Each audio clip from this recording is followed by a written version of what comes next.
There are men who believe silence means consent. Duke Cassian Ashford was one of them. For 4 years, he ruled Blackthorn Manor with the same iron hand he used to control Parliament, never once questioning whether the woman sleeping in the chamber beside his had stopped breathing the moment she became his wife.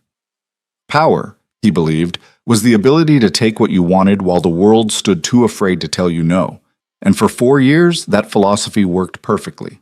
Until the morning he walked into her room and found Evelyn calmly folding dresses into a leather suitcase, her hands steady, her eyes dry, and her wedding ring sitting on the mahogany dresser like a discarded receipt. That was the moment Cassian Ashford learned that some women don't scream when their hearts break. They simply pack their belongings and disappear into the winter dawn, leaving behind nothing but the ghost of warmth in a palace built entirely from ice. Stay with me through this story of ruin and redemption, because what happens when a man who has everything loses the one thing he never knew mattered will change how you see power, pride, and the quiet devastation of being loved by someone incapable of love. And when you reach the end, tell me if you think some betrayals are too deep to forgive. The first snowfall of winter arrived early that year, covering Blackthorn Manor in a blanket of white that made the estate look almost beautiful. Almost. Cassian stood in his study overlooking the frozen gardens, a tumbler of whiskey in his hand despite the early hour, watching servants clear the stone pathways with methodical precision. Everything in his world operated with that same cold efficiency. Contracts signed without hesitation, business rivals crushed without mercy, a wife maintained without affection. He drained the glass and set it down hard enough to make the decanter rattle. The door opened without a knock. His steward, Marcus, entered with the morning correspondence stacked neatly on a silver tray. Your Grace, the letters from Parliament require immediate attention. Lord Brennan is pushing back on the trade agreement again. Cassian didn't turn from the window. Let him push. He'll sign when he realizes I control every shipping route from here to the northern ports. Marcus hesitated, which was unusual. The steward had served the Ashford family for 30 years and rarely showed uncertainty. There's another matter, Your Grace. The staff has noticed the Duchess hasn't requested breakfast for 3 mornings. Cassian finally turned, his expression carved from the same granite as the manor walls. And they're concerned she might be unwell. Then send for the physician if they're so worried. I have more important things to manage than my wife's appetite. Marcus bowed and retreated, leaving Cassian alone with his whiskey and his absolute certainty that control meant never having to explain yourself to anyone, including the woman who shared your name, but nothing else. He didn't think about Evelyn again until later that afternoon when he returned from a meeting with his lawyers. The house felt different somehow, though he couldn't identify why. The same portraits lined the walls. The same fires burned in the same fireplaces. The same servants moved through the same routines they'd performed for decades. But something had shifted, like a note played slightly off-key in an otherwise perfect symphony. He found himself walking toward Evelyn's chambers without consciously deciding to do so. Their marriage had never included the intimacy of shared rooms. She had her wing. He had his. They intersected at carefully scheduled dinners and mandatory public appearances where she played the role of Duchess with flawless precision while he played the role of a man too powerful to care what anyone thought about his private arrangements. Her door was ajar. He pushed it open and stopped. Evelyn stood with her back to him, folding a blue evening gown with slow, deliberate movements. A leather suitcase lay open on the bed, already half filled with neatly arranged clothing. Her chestnut hair was pulled into a simple braid, and she wore a traveling dress the color of charcoal. She didn't turn when he entered, didn't acknowledge his presence at all, just continued folding the gown with hands that never trembled. What are you doing? It wasn't a question. Cassian didn't ask questions. He issued statements and expected the world to reorganize itself accordingly. Evelyn placed the gown in the suitcase and reached for another dress. Leaving. The single word hit him like a physical blow, though he'd never admit it. Leaving where? Here. You. This. She gestured vaguely at the opulent room, at the 4-poster bed where she'd slept alone for 4 years, at the life she'd built from scraps of dignity and long stretches of silence. Her voice was quiet, almost conversational, as though she were discussing the weather, rather than dismantling their entire existence. Cassian felt something unfamiliar twist in his chest. Anger, probably, or perhaps just surprise that someone would dare defy him so casually. You can't leave. Evelyn finally turned to face him, Her eyes, once bright with hope during their brief courtship, now held nothing but a terrible calm. "Watch me. This is absurd. You're my wife. You have obligations, responsibilities." She smiled, and it was the saddest thing he'd ever seen. "I fulfilled those obligations for 4 years, Cassian. I stood beside you at every banquet while you danced with her. I smiled through every humiliation while high society whispered about the Duke of Blackthorn and his beautiful mistress. I ate dinner alone in this palace of yours and pretended I didn't hear you laughing in the East Wing with a woman who isn't your wife. But obligations have limits, even for a duchess." He stepped further into the room, his presence filling the space the way it always did, commanding and absolute. "This is about Margot." It was the first time he'd spoken his mistress's name in front of Evelyn. She didn't flinch. "This is about me finally understanding that I deserve more than being a convenient title attached to a man who views love as weakness and marriage as another business contract. I gave you everything." He gestured at the room, at the estate beyond the windows, at the empire he'd built. Wealth, status, protection. "You live in luxury most women only dream about." Evelyn returned to her packing, folding a winter cloak with the same maddening calm. "You gave me everything except the one thing that mattered. You gave me a name without affection, a home without warmth, a marriage without respect. And when that wasn't enough cruelty, you brought another woman into our lives and expected me to smile through it because you're too powerful for anyone to question your choices." The truth of her words cut deeper than any blade. Cassian had spent his entire life believing that power meant taking whatever he wanted while the world remained too afraid to stop him. Money, land, political influence, women. He'd never considered that some things couldn't be claimed through dominance alone. "Where will you go?" "My father's estate. He's expecting me." Lord Harrow knew about this. The realization stung. Even Evelyn's own father, a minor nobleman who'd been thrilled to marry his daughter into the powerful Ashford line, had chosen her side over maintaining favor with the Duke. He's known for weeks. "I wrote to him the night I watched you kiss Margot in the library. The night you thought I was already asleep, but I came downstairs because I'd forgotten my book, and found you with her in the one room that used to feel like mine." Cassian remembered that night. He remembered Margot's perfume, her laughter, the way she'd made him feel powerful in a way that didn't require crushing competitors or signing treaties. What he hadn't remembered was checking whether his wife might witness his betrayal. It simply hadn't occurred to him that her feelings mattered enough to consider. "You're being dramatic. I'll send her away if that's what this tantrum requires." Evelyn closed the suitcase with a decisive click. "This isn't a tantrum, Cassian. This is me choosing myself for the first time in 4 years. Send Margot away if you want. Bring her back tomorrow. It doesn't matter anymore because I won't be here to watch you destroy what little dignity I have left." She lifted the suitcase off the bed with both hands. Cassian moved to block the doorway, his considerable frame filling the exit. "You're not leaving. Move." Her voice remained quiet, but something had changed in it, something sharp and final. "I'm your husband. This is your home. You will stay." Evelyn set the suitcase down and looked up at him. 4 years ago, I married a man I thought I could learn to love. A man who seemed cold, but who I believe might soften with time and patience. Instead, I got a tyrant who views everyone around him as property to be managed. You want to know the worst part, Cassian? It's not that you took a mistress. It's that you genuinely don't understand why that would hurt me. You're so convinced that your power justifies anything you do that you've forgotten how to be human. I'm human enough to know when someone is making a mistake. Then stop me. She picked up the suitcase again. Force me to stay. Lock me in this gilded prison you built and prove that you're exactly the monster everyone whispers about when they think you can't hear. Or step aside and let me go with whatever scraps of pride I still possess. They stood there in the doorway, locked in a battle of wills that had been building for 4 years. Cassian could feel his heart pounding, could feel something close to panic creeping through his veins. But pride was a powerful thing, and he'd built his entire identity on never backing down, never showing weakness, never admitting he might be wrong. He stepped aside. Evelyn walked past him without another word, her footsteps echoing down the marble hallway. He followed at a distance, watching as she descended the grand staircase where they'd posed for their wedding portrait. The same servants who'd witnessed their marriage now witnessed its ending, their faces carefully blank as the Duchess of Blackthorn walked toward the front doors with her single suitcase and her shattered heart. A carriage waited outside, her father's crest painted on the door. Lord Harrow himself stood beside it, older and grayer than Cassian remembered, his expression hard. Your Grace. The title sounded like an insult. My daughter will be staying with me until she decides her future. This is her future. Cassian gestured at the manor behind him. This is her home. This was her prison.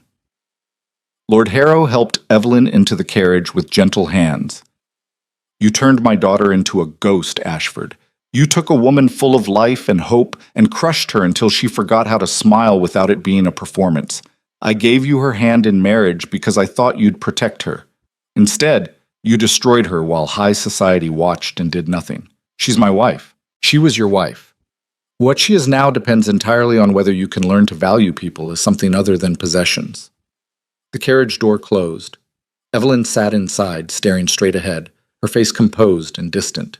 She didn't look at Cassian, didn't offer a final glance or a moment of hesitation.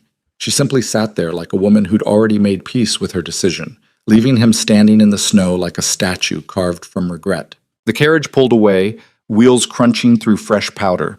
Cassian watched until it disappeared beyond the iron gates, until even the sound of hoofbeats faded into winter silence. He turned and walked back into Blackthorn Manor, the servants scattered like birds, none of them willing to meet his eyes. He climbed the stairs to his study, poured another whiskey, and stood at the window overlooking the empty gardens. The house felt different now, colder, more hollow, as though Evelyn's departure had taken something vital with her, some essential warmth he hadn't noticed until it was gone. His steward appeared in the doorway. Your Grace, shall I have the Duchess's chambers prepared for her return? Cassian didn't turn from the window. She's not returning. Surely this is just a temporary... She's not returning, Marcus. Make whatever arrangements need to be made. The steward withdrew, leaving Cassian alone with his empire and his emptiness. He thought about Margot, about how easy she'd been to acquire, how simple their arrangement was. No expectations beyond pleasure and expensive gifts, no demands for affection or respect, just clean transactional companionship that required nothing from him except money. He sent word that evening, requesting Margot come to the manor. She arrived within the hour, beautiful and eager, wearing the emerald necklace he'd given her the previous week. They had dinner in the formal dining room where Evelyn used to sit across from him in silence. Margot filled that silence with laughter and flirtation, with stories about the latest society gossip and questions about his day that felt rehearsed rather than genuine. Halfway through the meal, Cassian realized he was comparing her to the wife who'd just left him. Margot's laugh was too loud. Her perfume was too strong. Her conversation was too eager to please, lacking any of the quiet dignity Evelyn had maintained even while he destroyed her. He excused himself early, claiming work. Margot pouted prettily, but accepted a diamond bracelet as compensation for the abbreviated evening. After she left, Cassian returned to his study and did something he hadn't done in years. He thought about his wife, not the distant figure who'd haunted the edges of his life for 4 years, but the woman he'd courted briefly before their marriage. Evelyn Harrow had been different then, younger and more open, with a smile that seemed genuine rather than performed.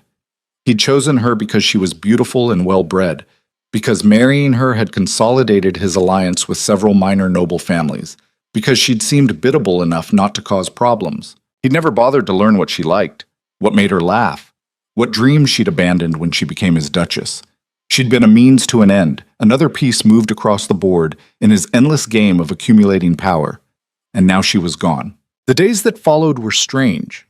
Cassian maintained his usual routines, attending parliament sessions and meeting with business associates, crushing any opposition to his various schemes with the same ruthless efficiency he'd always employed. But the manor felt wrong, empty in a way it never had before. Servants whispered in corners. He caught fragments of their conversations. Poor Duchess. Finally escaped. About time she stood up to him. The pity in their voices infuriated him, but he couldn't punish them for speaking the truth. Word spread quickly through high society. Within a week, everyone knew the Duchess of Blackthorn had left her husband and returned to her father's estate. The scandal delighted Cassian's enemies and concerned his allies. Invitations to social events began arriving with pointed questions about whether he'd be attending alone. He went to a ball 2 weeks after Evelyn's departure, Margot on his arm, determined to show the world that the Duke of Blackthorn didn't need anyone's approval. They entered the ballroom to a wave of whispers that cut through the music like knives. The poor Duchess. Can you imagine the humiliation? He parades his mistress while his wife suffers. Shameless. Absolutely shameless. Margot noticed the hostile stares and tightened her grip on his arm.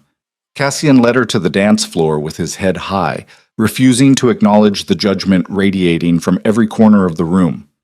They danced, and he tried to ignore the way people stepped aside as though his presence contaminated the very air. Lord Brennan, one of his political rivals, approached during a break in the music.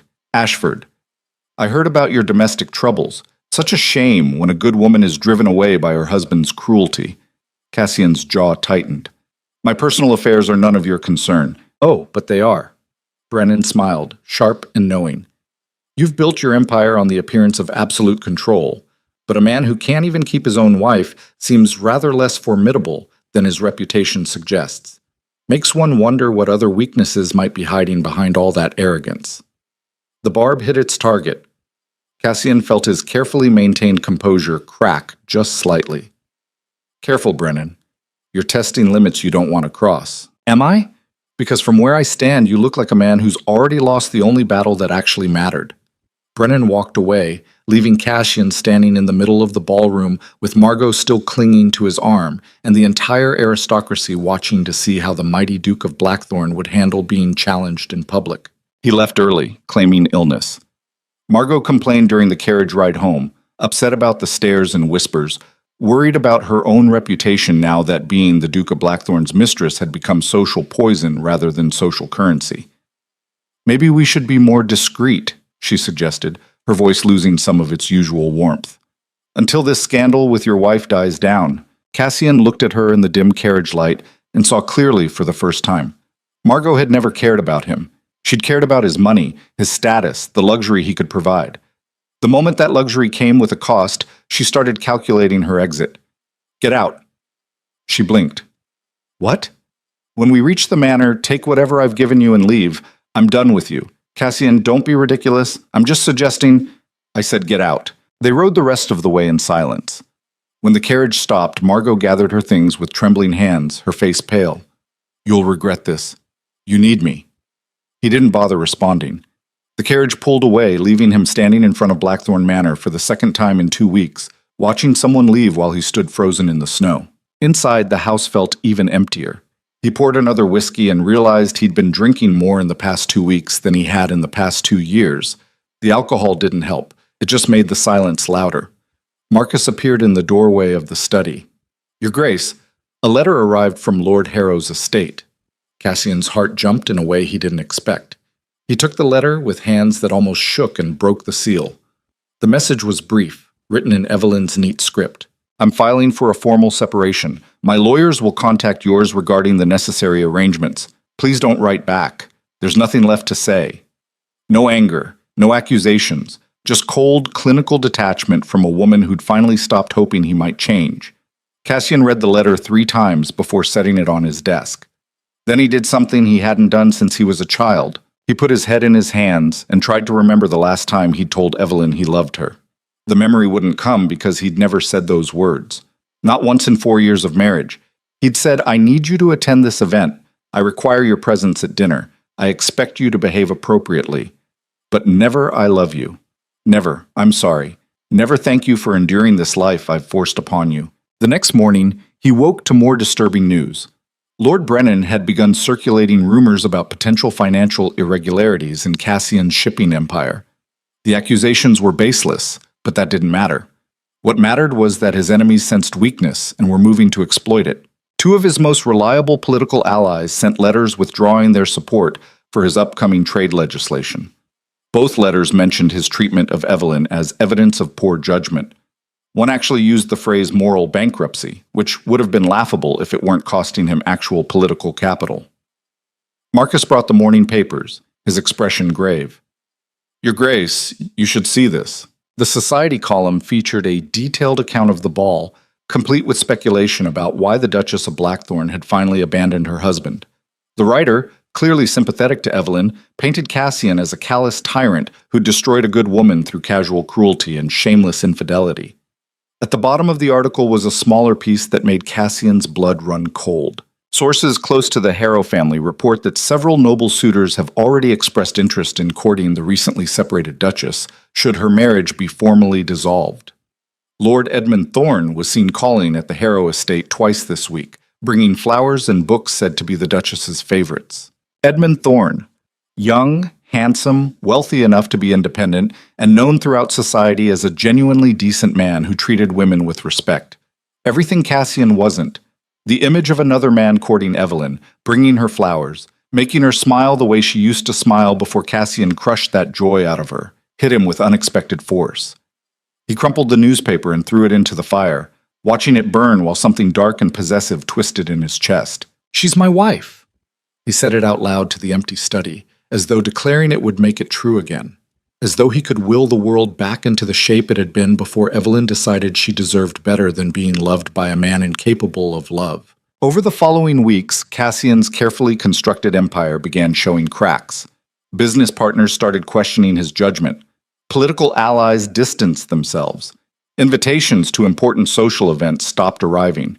His reputation, built on absolute control and ruthless efficiency, couldn't survive the revelation that he'd driven away his own wife through such spectacular cruelty that even jaded aristocrats found it shocking. And everywhere he went, he heard whispers about Evelyn, about how well she looked now that she'd escaped Blackthorn Manor, about the color returning to her cheeks, about her laughter at social gatherings, bright and genuine for the first time in years, about Lord Edmund Thorne courting her with patient devotion, treating her the way Cassian never had.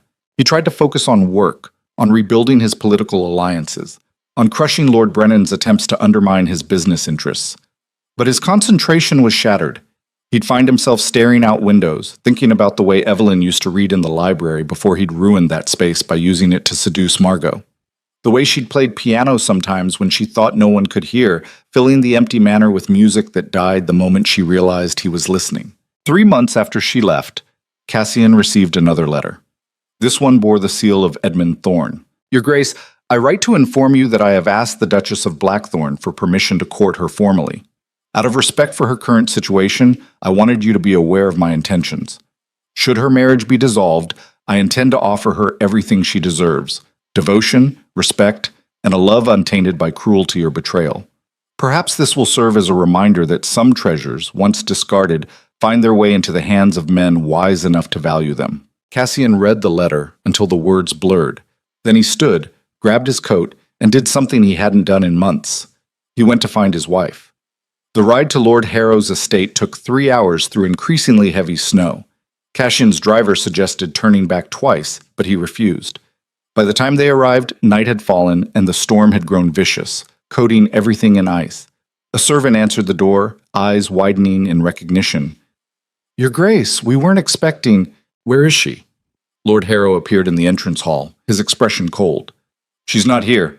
There's a winter ball at the Thornton estate tonight. Most of high society is in attendance." "Of course." Cassian should have known. The aristocracy never let something as trivial as a blizzard interfere with their parties. "Is Edmund Thorne there?" "I imagine so. He's been a frequent companion to my daughter recently. The kind of man who actually treats women with the respect they deserve." Cassian turned without another word and climbed back into the carriage. "Drive to the Thornton estate. Now. Your Grace, in this storm. Now." They rode through the blizzard, the horses struggling through deepening snow. Cassian sat in the freezing carriage and thought about what he'd say when he saw Evelyn. Apologies seemed inadequate. Explanations felt like excuses. But the image of Edmund Thorne dancing with her, making her laugh, being the man Cassian had been too proud and stupid to become, drove him forward through the storm. The Thornton estate blazed with light, visible through the swirling snow like a beacon. Music drifted from the ballroom, laughter and warmth spilling into the frozen night. Cassian climbed out of the carriage, looking half wild, his coat covered in snow, his hair disheveled, his eyes burning with something that might have been desperation if he'd been willing to name it. He burst through the ballroom doors like a man possessed, and the music stuttered to a halt as hundreds of faces turned toward him. There, in the center of the dance floor, Edmund Thorne stood with his hand on Evelyn's waist, frozen mid-waltz.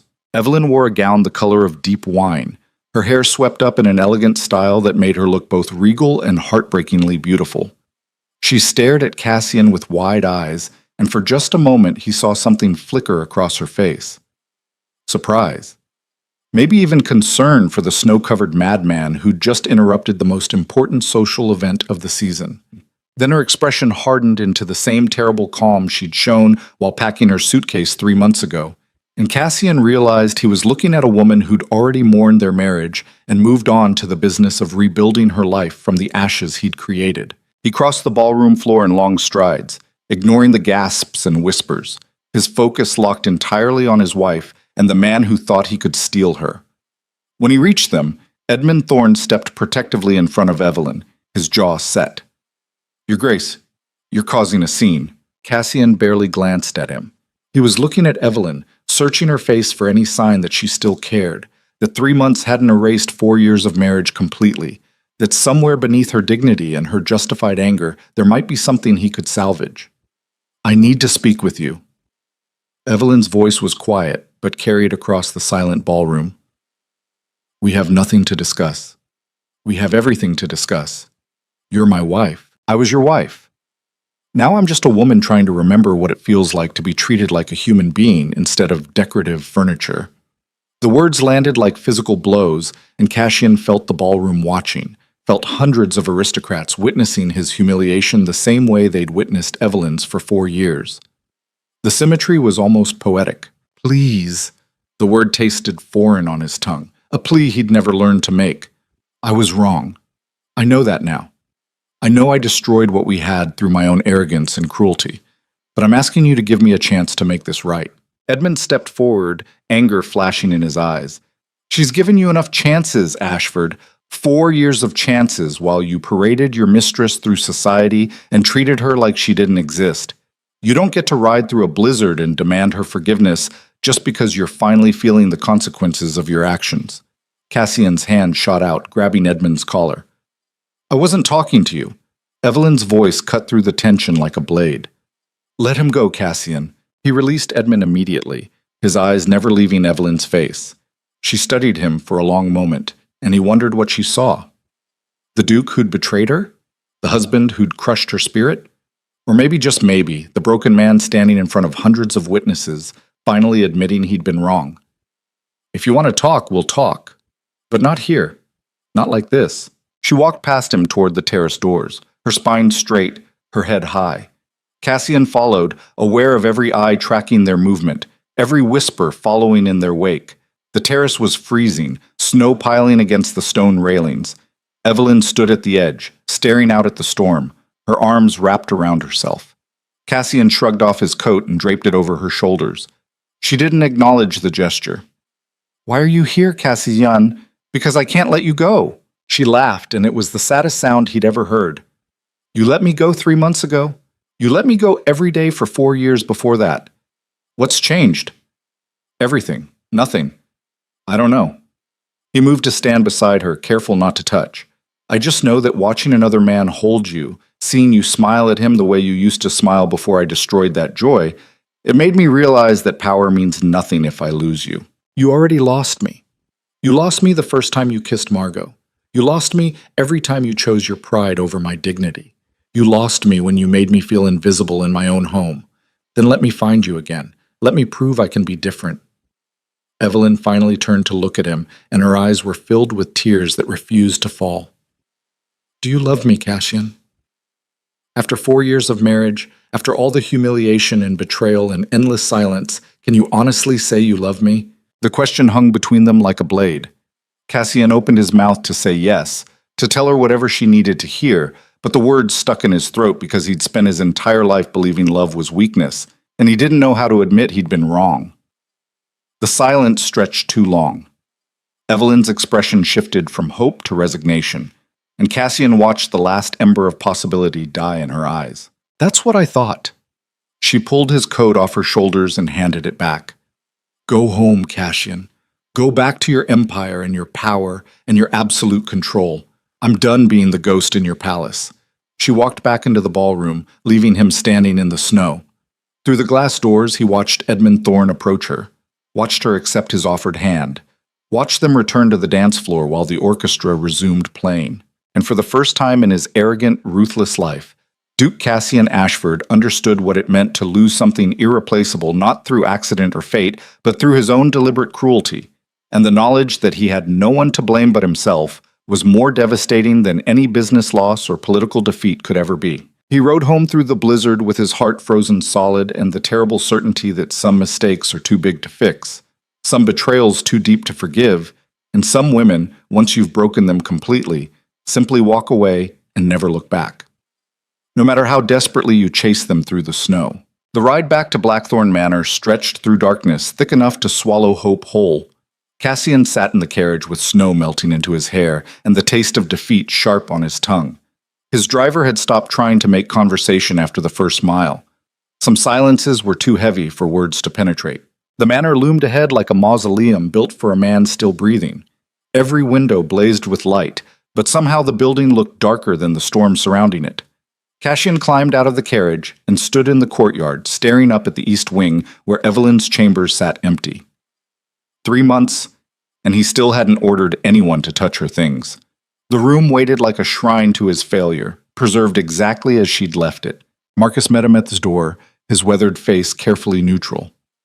"Your Grace," Lord Brennan sent another letter. "He's calling for a vote of no confidence regarding your shipping contracts." Cassian brushed past him without responding. The politics that had consumed his entire existence for decades suddenly felt distant and meaningless.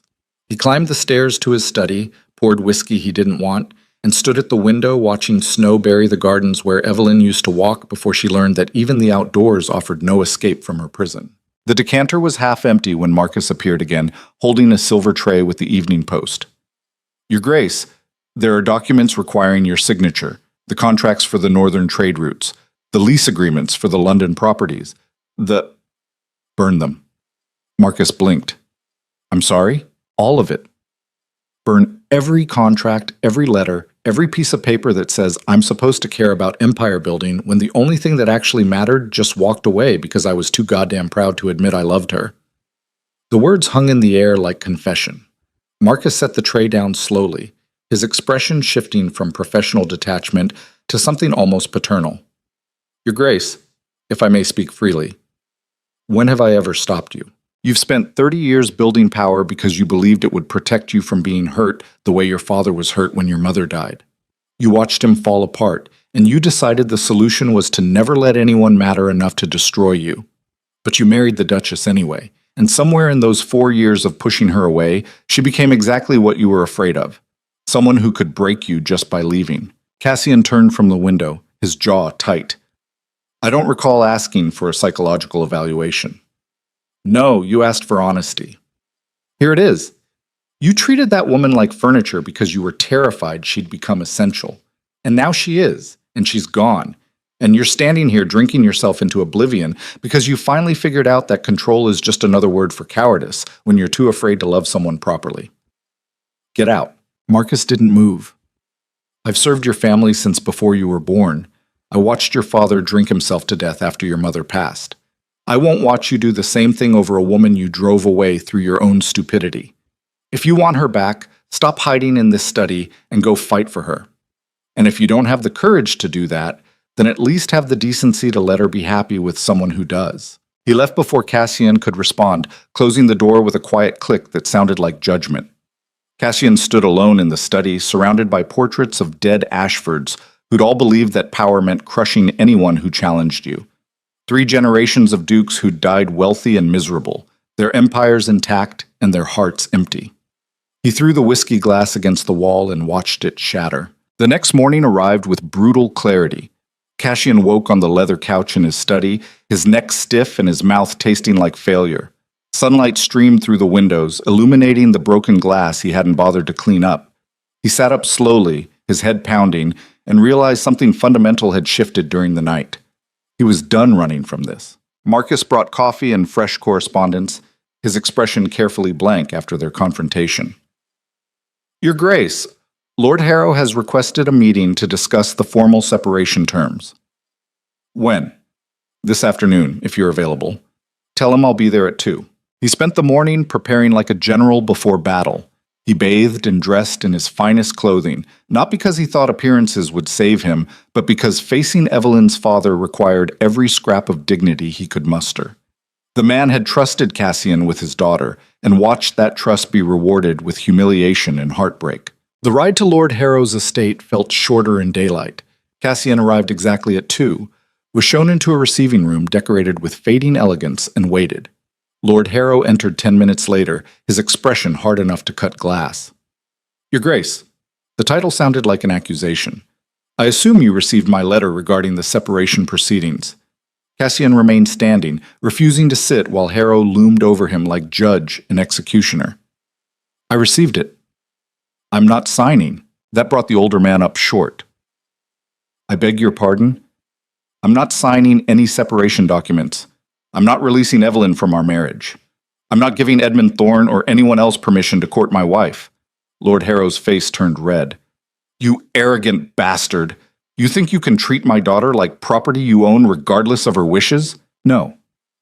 I think I can prove to her that I'm capable of change if she gives me the chance. But I can't do that if she's already moved on to another man. She has every right to move on. You destroyed her, Ashford. You took a bright, hopeful woman and crushed her until she forgot how to feel anything except humiliation. Do you have any idea what it's like watching your daughter lose herself piece by piece because her husband views love as weakness?" Cassian met his gaze without flinching. "I know exactly what I did. I know I deserve every ounce of her hatred and your contempt. But I also know that giving up now means accepting that I'm exactly the monster everyone says I am, and I'm not ready to do that.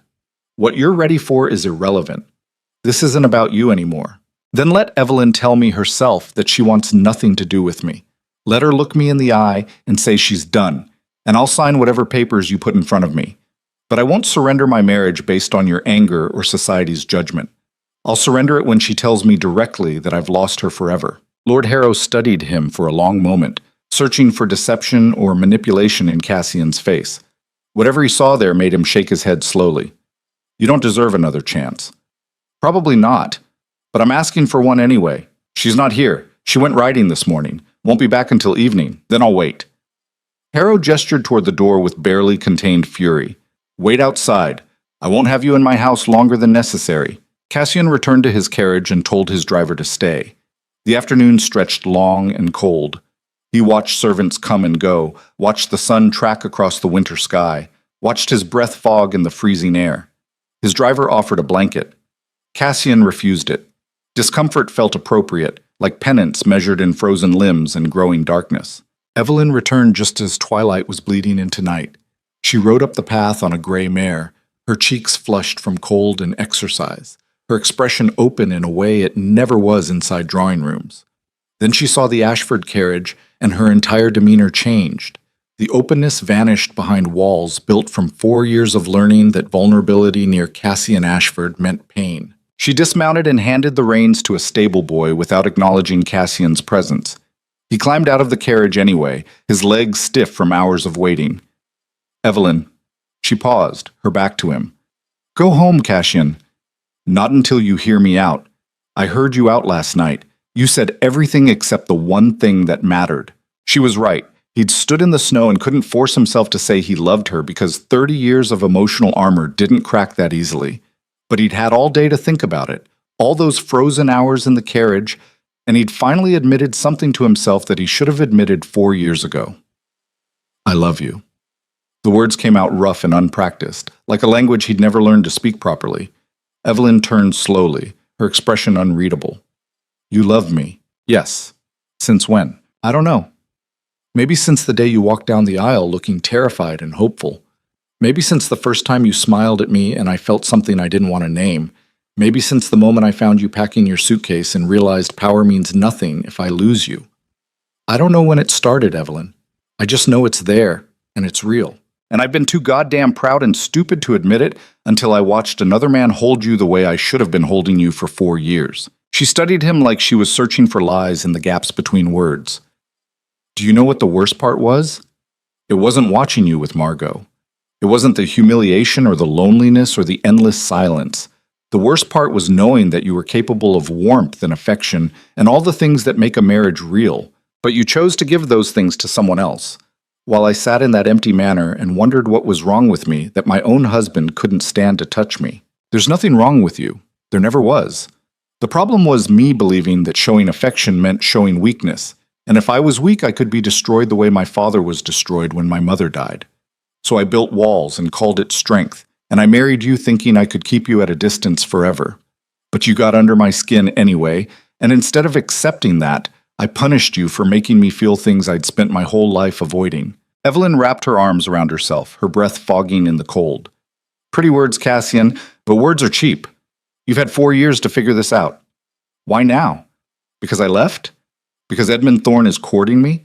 Because your reputation is suffering? Because I'm tired of being the villain in my own life? Because I wake up in that manner and it feels like a tomb? Because I attended a ball 2 weeks ago and some lord I've never met approached me and said he was glad my wife finally escaped before I killed her spirit completely. And I realized he was right. I did kill your spirit. I took someone bright and full of hope and crushed her systematically until she forgot how to smile without it being a performance. And I'm standing here now because I want a chance to undo that damage, even though I know I probably don't deserve it. The door to the manor opened. Lord Harrow stood silhouetted in the light, watching them. Evelyn glanced back at her father, then returned her attention to Cassian. If I give you this chance, it won't be easy. I won't move back into Blackthorn Manor and pretend the last 4 years didn't happen. I won't smile through your political dinners or play the dutiful Duchess while you rebuild your empire. If you want me back, you'll have to earn me the way you should have earned me from the beginning. Tell me how. Court me. Properly. The way Edmund Thorne is courting me. Bring me flowers, write me letters. Take me to dinner and actually talk to me like I'm a person instead of decorative furniture. Prove that you can see me as something other than a possession you own. And if I do all that, if I prove I can change, then maybe, eventually, I'll consider returning. But I make no promises, Cassian. You broke something fundamental when you paraded Margot through society while I sat home alone. Trust doesn't rebuild overnight. I understand. Do you? Because this isn't a business negotiation where you can manipulate the terms in your favor. This is me setting boundaries for the first time in 4 years, and if you cross them, I'm gone permanently. No more chances, no more dramatic speeches and snowstorms, just a clean break and a life built with someone who actually knows how to love me properly. The implicit threat of Edmund Thorne hung between them like a blade. Cassian felt jealousy twist his stomach but forced it down.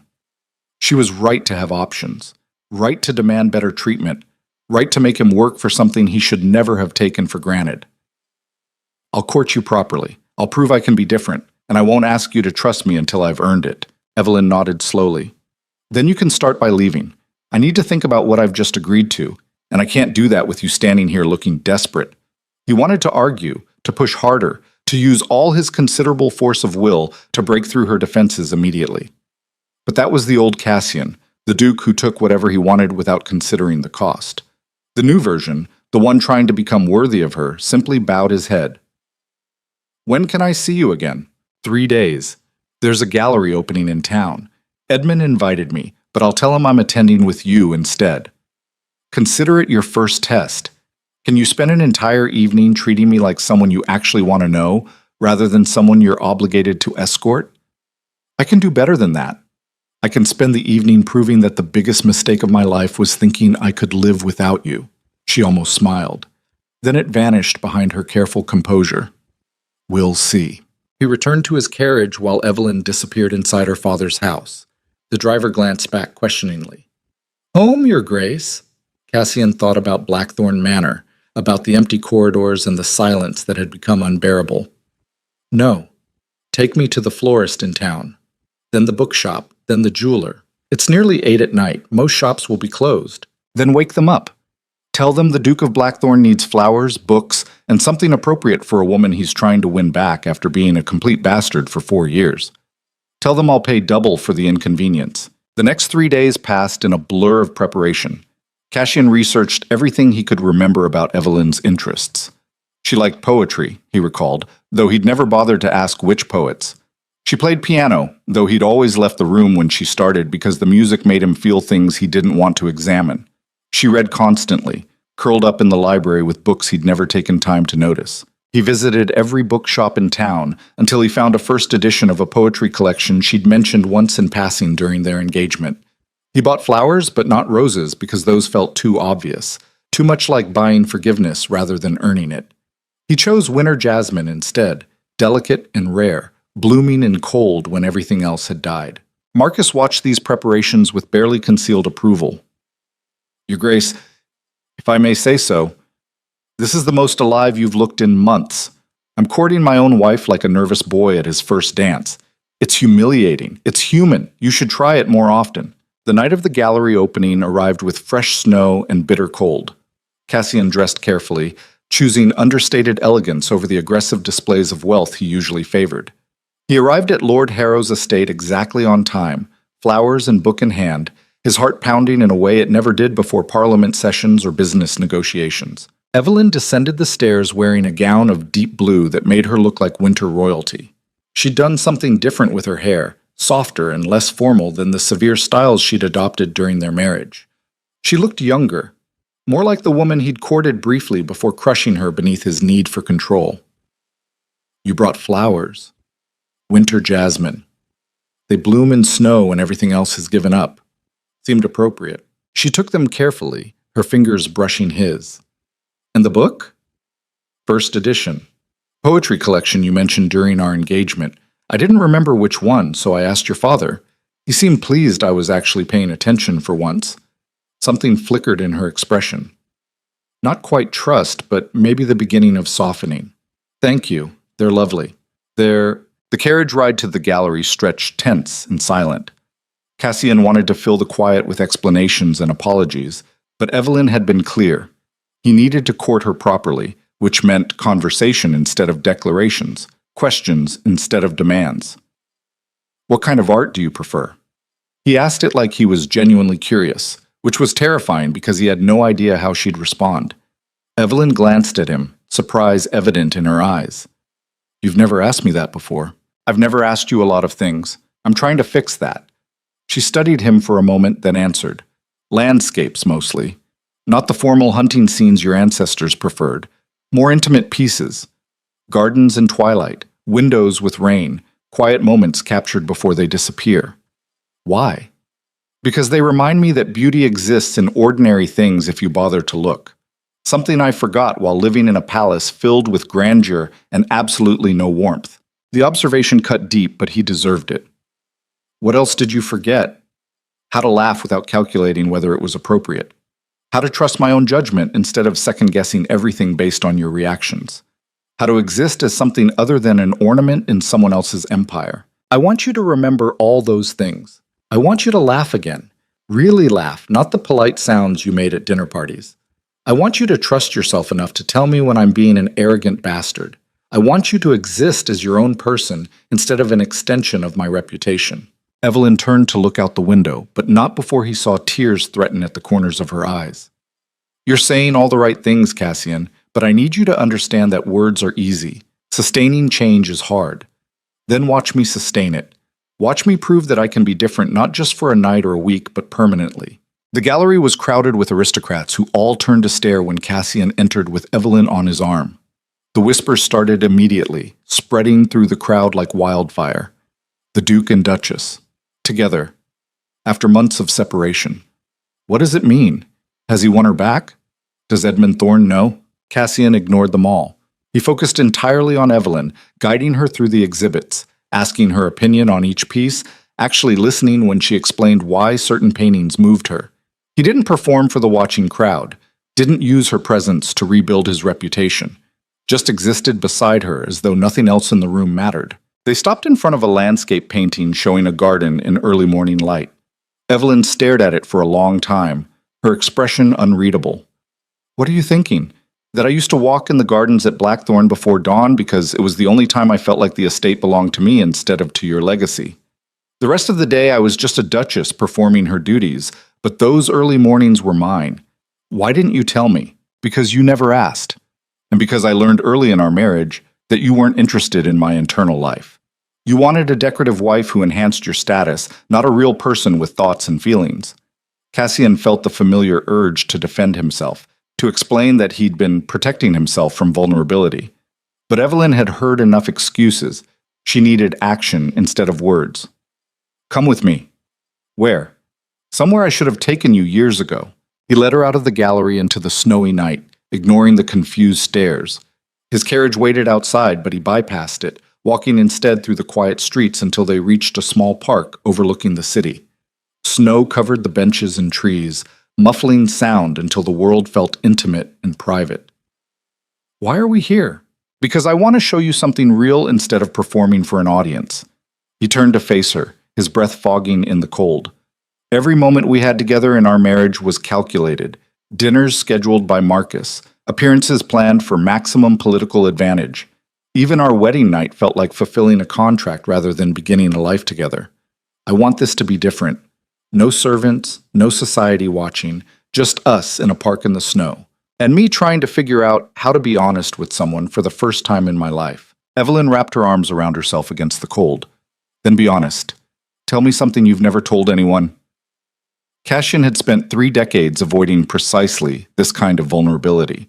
But standing in the snow with the only person who'd ever mattered looking at him like he might still be capable of redemption, he found words he'd buried for years. When my mother died, my father stopped eating, stopped sleeping, stopped caring about anything except the fact that she was gone.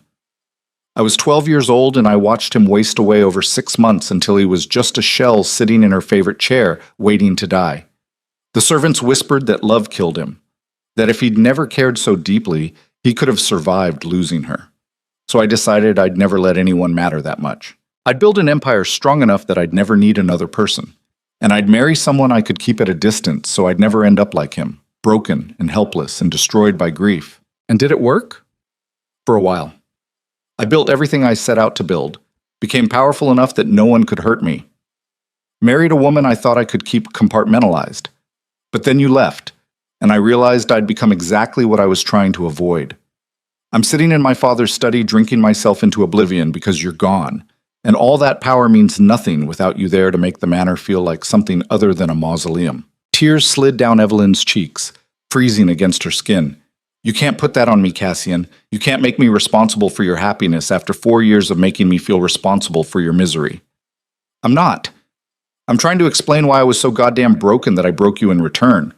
I'm trying to show you that underneath all the arrogance and cruelty, there's a scared 12-year-old who watched love destroy his father and decided destroying love first was safer.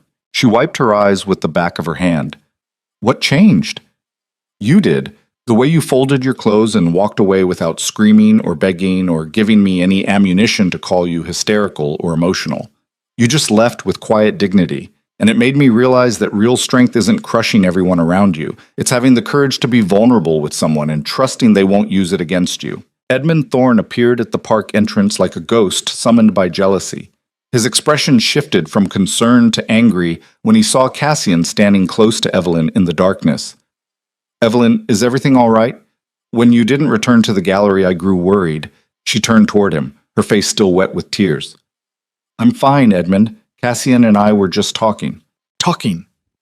Edmund's voice carried barely restrained fury. You're crying in a park in the middle of winter while the man who destroyed you stands there looking like he thinks a few pretty words will fix 4 years of cruelty.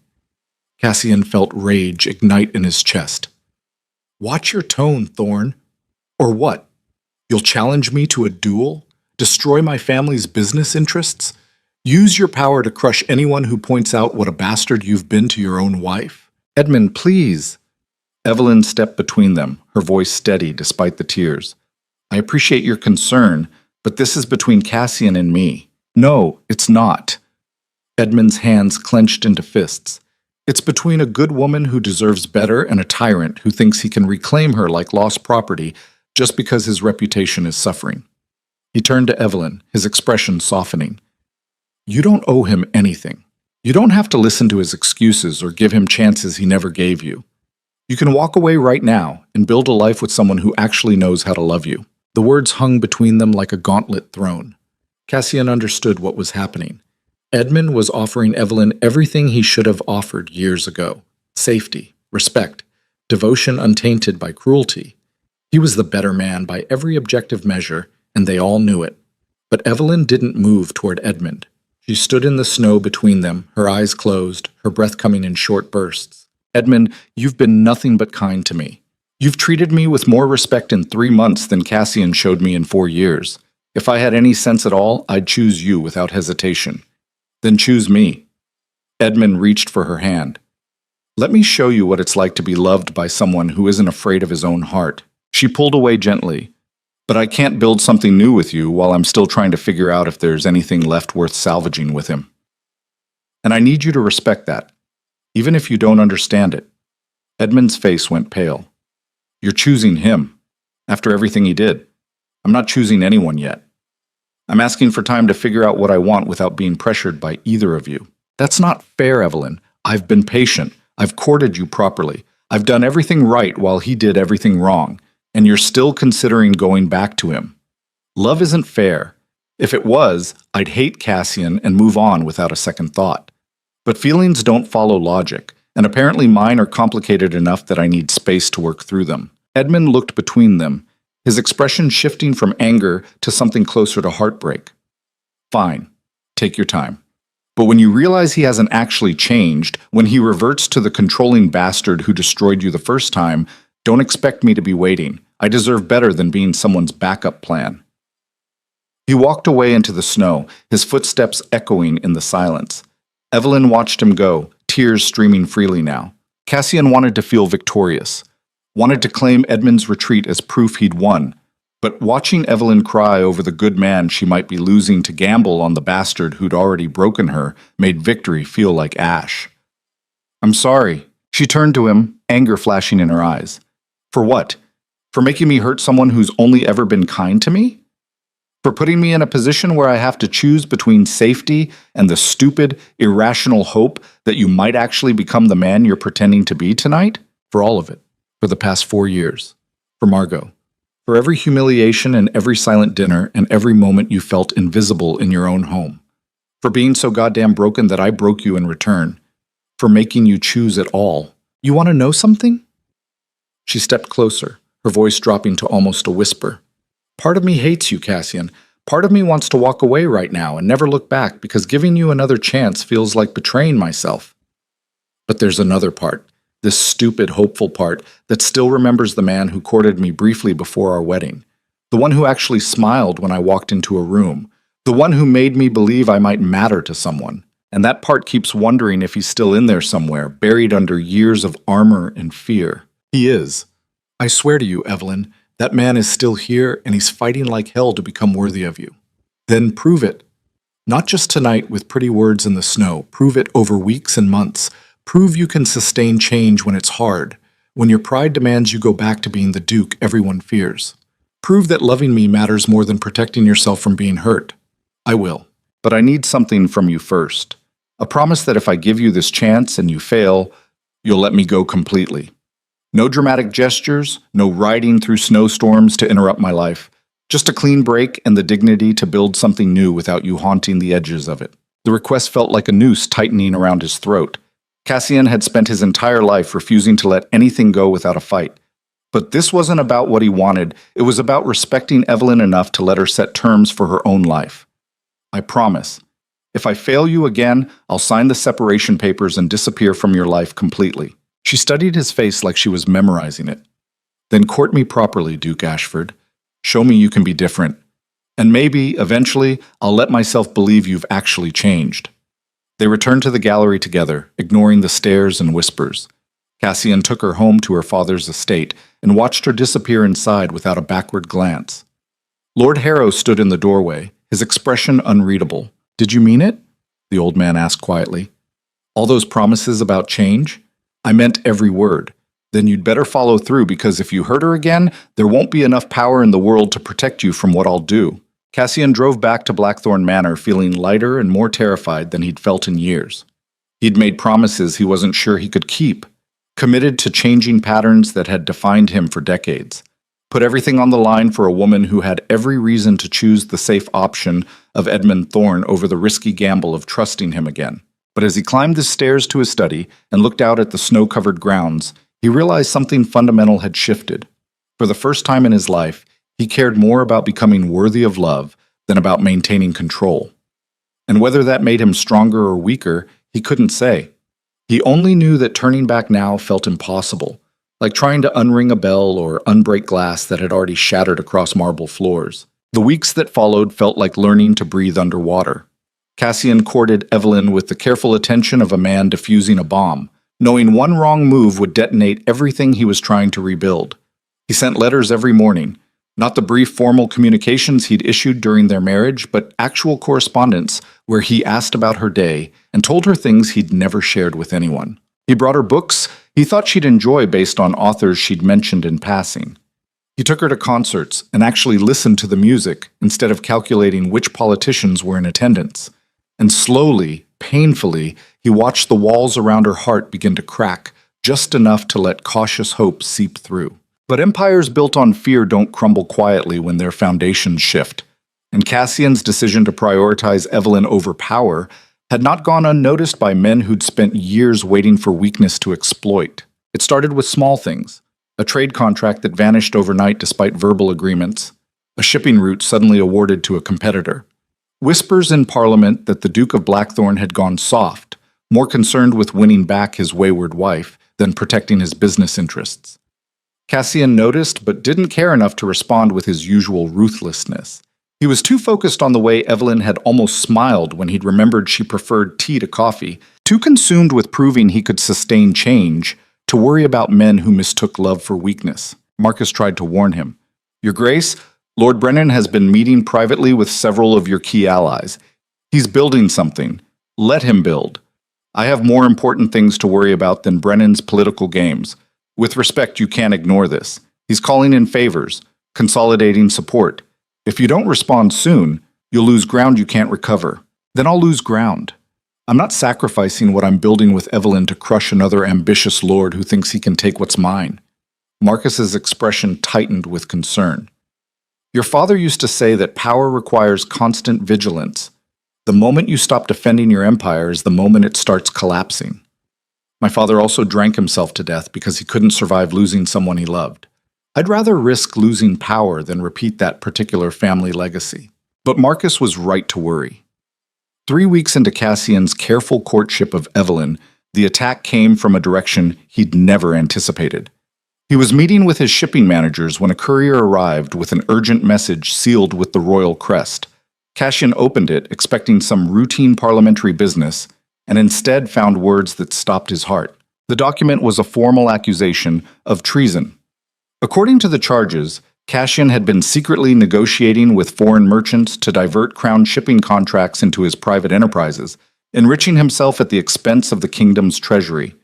The evidence cited specific dates, specific meetings, specific amounts that matched his actual business dealings, but were framed to look like criminal conspiracy rather than legitimate commerce. He read the accusations twice, his mind racing through possibilities. Someone had taken his legitimate business operations and twisted them into something treasonous. Someone with access to his private records. Someone close enough to know the intimate details of deals conducted behind closed doors. Who would have this information? Marcus appeared pale and shaken.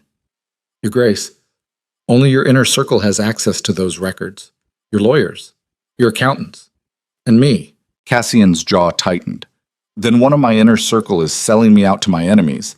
He spent the next 2 days investigating, calling in favors, tracing the source of the accusations. The trail led exactly where he feared it would. His head accountant, a man he'd trusted for 15 years, had been feeding information to Lord Brennan in exchange for a position in Brennan's financial empire. But that betrayal, while damaging, wasn't the killing blow. The killing blow came when he discovered that the initial contact between his accountant and Brennan had been facilitated by someone Cassian would never have suspected in 1,000 years of paranoid suspicion. Edmund Thorne. The discovery hit like physical violence. Edmund, who'd courted Evelyn with such obvious devotion. Edmund, who'd positioned himself as the moral alternative to Cassian's cruelty. Edmund, who'd walked away from their confrontation in the park looking heartbroken and noble. That same Edmund had been quietly working with Cassian's enemies to destroy him politically while publicly playing the role of honorable suitor. Cassian stood in his study holding proof of Edmund's involvement and felt something break inside him that had nothing to do with power and everything to do with the realization that even his attempts at redemption were being weaponized against him. Marcus reviewed the evidence with mounting horror. He's been planning this for months, since before the Duchess even left you. He must have known about your troubles and positioned himself to take advantage when your marriage collapsed. The strategic brilliance was almost admirable. Edmund had courted Evelyn genuinely enough while simultaneously feeding Cassian's business rivals the ammunition they needed to destroy him. If the treason charges stuck, Cassian would lose everything. His title, his estates, possibly his freedom. And Evelyn, believing her husband was a criminal as well as a bastard, would run straight into Edmund's arms thinking she'd found safety with a good man who'd rescued her from a monster. What will you do? Cassian stared at the evidence spread across his desk and felt the old instincts roar to life. Crush him. Destroy Edmund Thorne so completely that his family name becomes synonymous with betrayal. Use every connection, every weapon, every ruthless tactic that made me Duke of Blackthorn in the first place. He could do it too. He had the resources, the contacts, the willingness to use methods that would horrify decent people. He could reduce Edmund to nothing and prove to the world that challenging him came with consequences so severe they'd serve as warnings for generations. But destroying Edmund meant becoming exactly the monster he'd been trying to stop being. It meant choosing power over redemption. It meant sacrificing his relationship with Evelyn on the altar of revenge, because she'd never forgive him for crushing the man who'd shown her kindness, no matter how duplicitous that kindness turned out to be. He thought about the promise he'd made in the snow. If I fail you again, I'll sign the separation papers and disappear from your life completely. He'd meant it then. But that was before he understood the full scope of the trap closing around him. There was a third option. He could take the evidence to Evelyn, show her who Edmund really was. Let her see that the noble suitor was just another player in the endless game of aristocratic backstabbing. But that felt like manipulation too, like using truth as a weapon to damage her trust in someone else rather than earning her trust through his own actions. Marcus watched him wrestle with the decision. Your Grace, if you don't act soon, the treason charges will proceed to trial. You'll be arrested. Everything you've built will be destroyed. Then it gets destroyed. I'm not sacrificing who I'm trying to become just to save what I was. That's madness. You can't just surrender to this. Watch me. I spent 30 years crushing anyone who challenged me, and where did it get me? Sitting alone in this study drinking whiskey while the only person who mattered walked away because I'd forgotten how to be human. I'm not going back to that version of myself, Marcus. Not even to survive. So you'll just let Edmund Thorne destroy you? Cassian gathered the evidence and locked it in his desk drawer. I'm going to do something I should have done 4 years ago. I'm going to be honest with Evelyn about everything and let her make her own decisions without me manipulating the outcome. He sent a message requesting to see her that evening. She agreed, suggesting they meet at a neutral location rather than her father's estate or Blackthorn Manor. They chose a small tea room on the edge of town, quiet enough for private conversation, but public enough to prevent the kind of emotional devastation that came from isolated confrontations. Evelyn arrived first, settling into a corner table with her back to the wall. She wore gray, the color of winter storms, and her expression was carefully guarded. Cassian had been courting her for nearly a month now, and he'd started to recognize the subtle shifts in her demeanor. Right now she looked braced for bad news, as though some instinct had warned her this meeting wouldn't be flowers and poetry. He sat across from her and ordered tea he wouldn't drink. They observed the rituals of polite society, asking about each other's day, commenting on the weather, dancing around the real conversation until the tea arrived and the server retreated out of earshot. You look troubled. Evelyn's voice was soft but wary. What happened? Cassian had spent the entire ride rehearsing how to explain this without sounding like he was trying to poison her against Edmund. Every version felt manipulative, so he abandoned strategy and went with raw truth instead. I've been accused of treason. The Crown has evidence that makes it look like I've been diverting royal shipping contracts for personal profit. If the charges proceed to trial, I'll lose everything. My title, the estates, possibly my freedom. Her teacup froze halfway to her lips. That's absurd. You're many things, Cassian, but a traitor to the Crown isn't one of them. The charges are false, but the evidence is real enough to look convincing. Someone's been feeding my business records to my enemies and framing legitimate deals as criminal conspiracy. Who would do that? This was the moment. The choice between protecting her from ugly truth or respecting her enough to let her see the world as it actually was. I know who. I have proof. But before I tell you, I need you to understand something.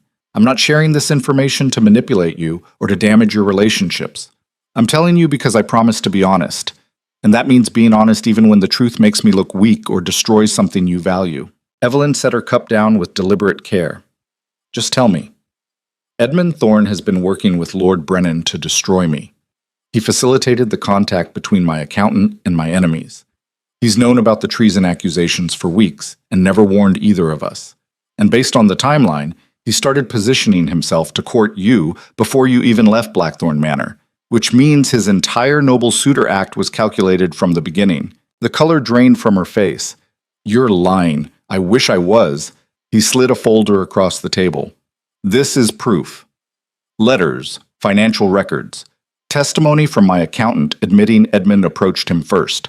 I'm not asking you to take my word for it. I'm asking you to look at the evidence and draw your own conclusions. She opened the folder with trembling hands. Cassian watched her face as she read, watched hope and trust crack apart like ice over deep water. She went through every page twice, her breathing growing shallow, her knuckles white against the paper. When she finally looked up, her eyes were dry but devastated.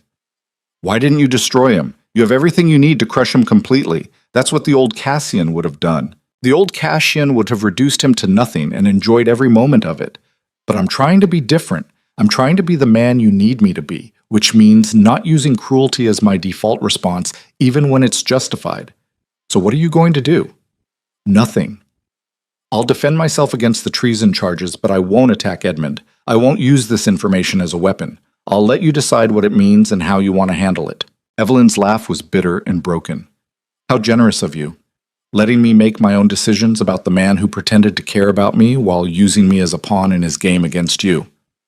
I'm sorry. For what? For being right about him?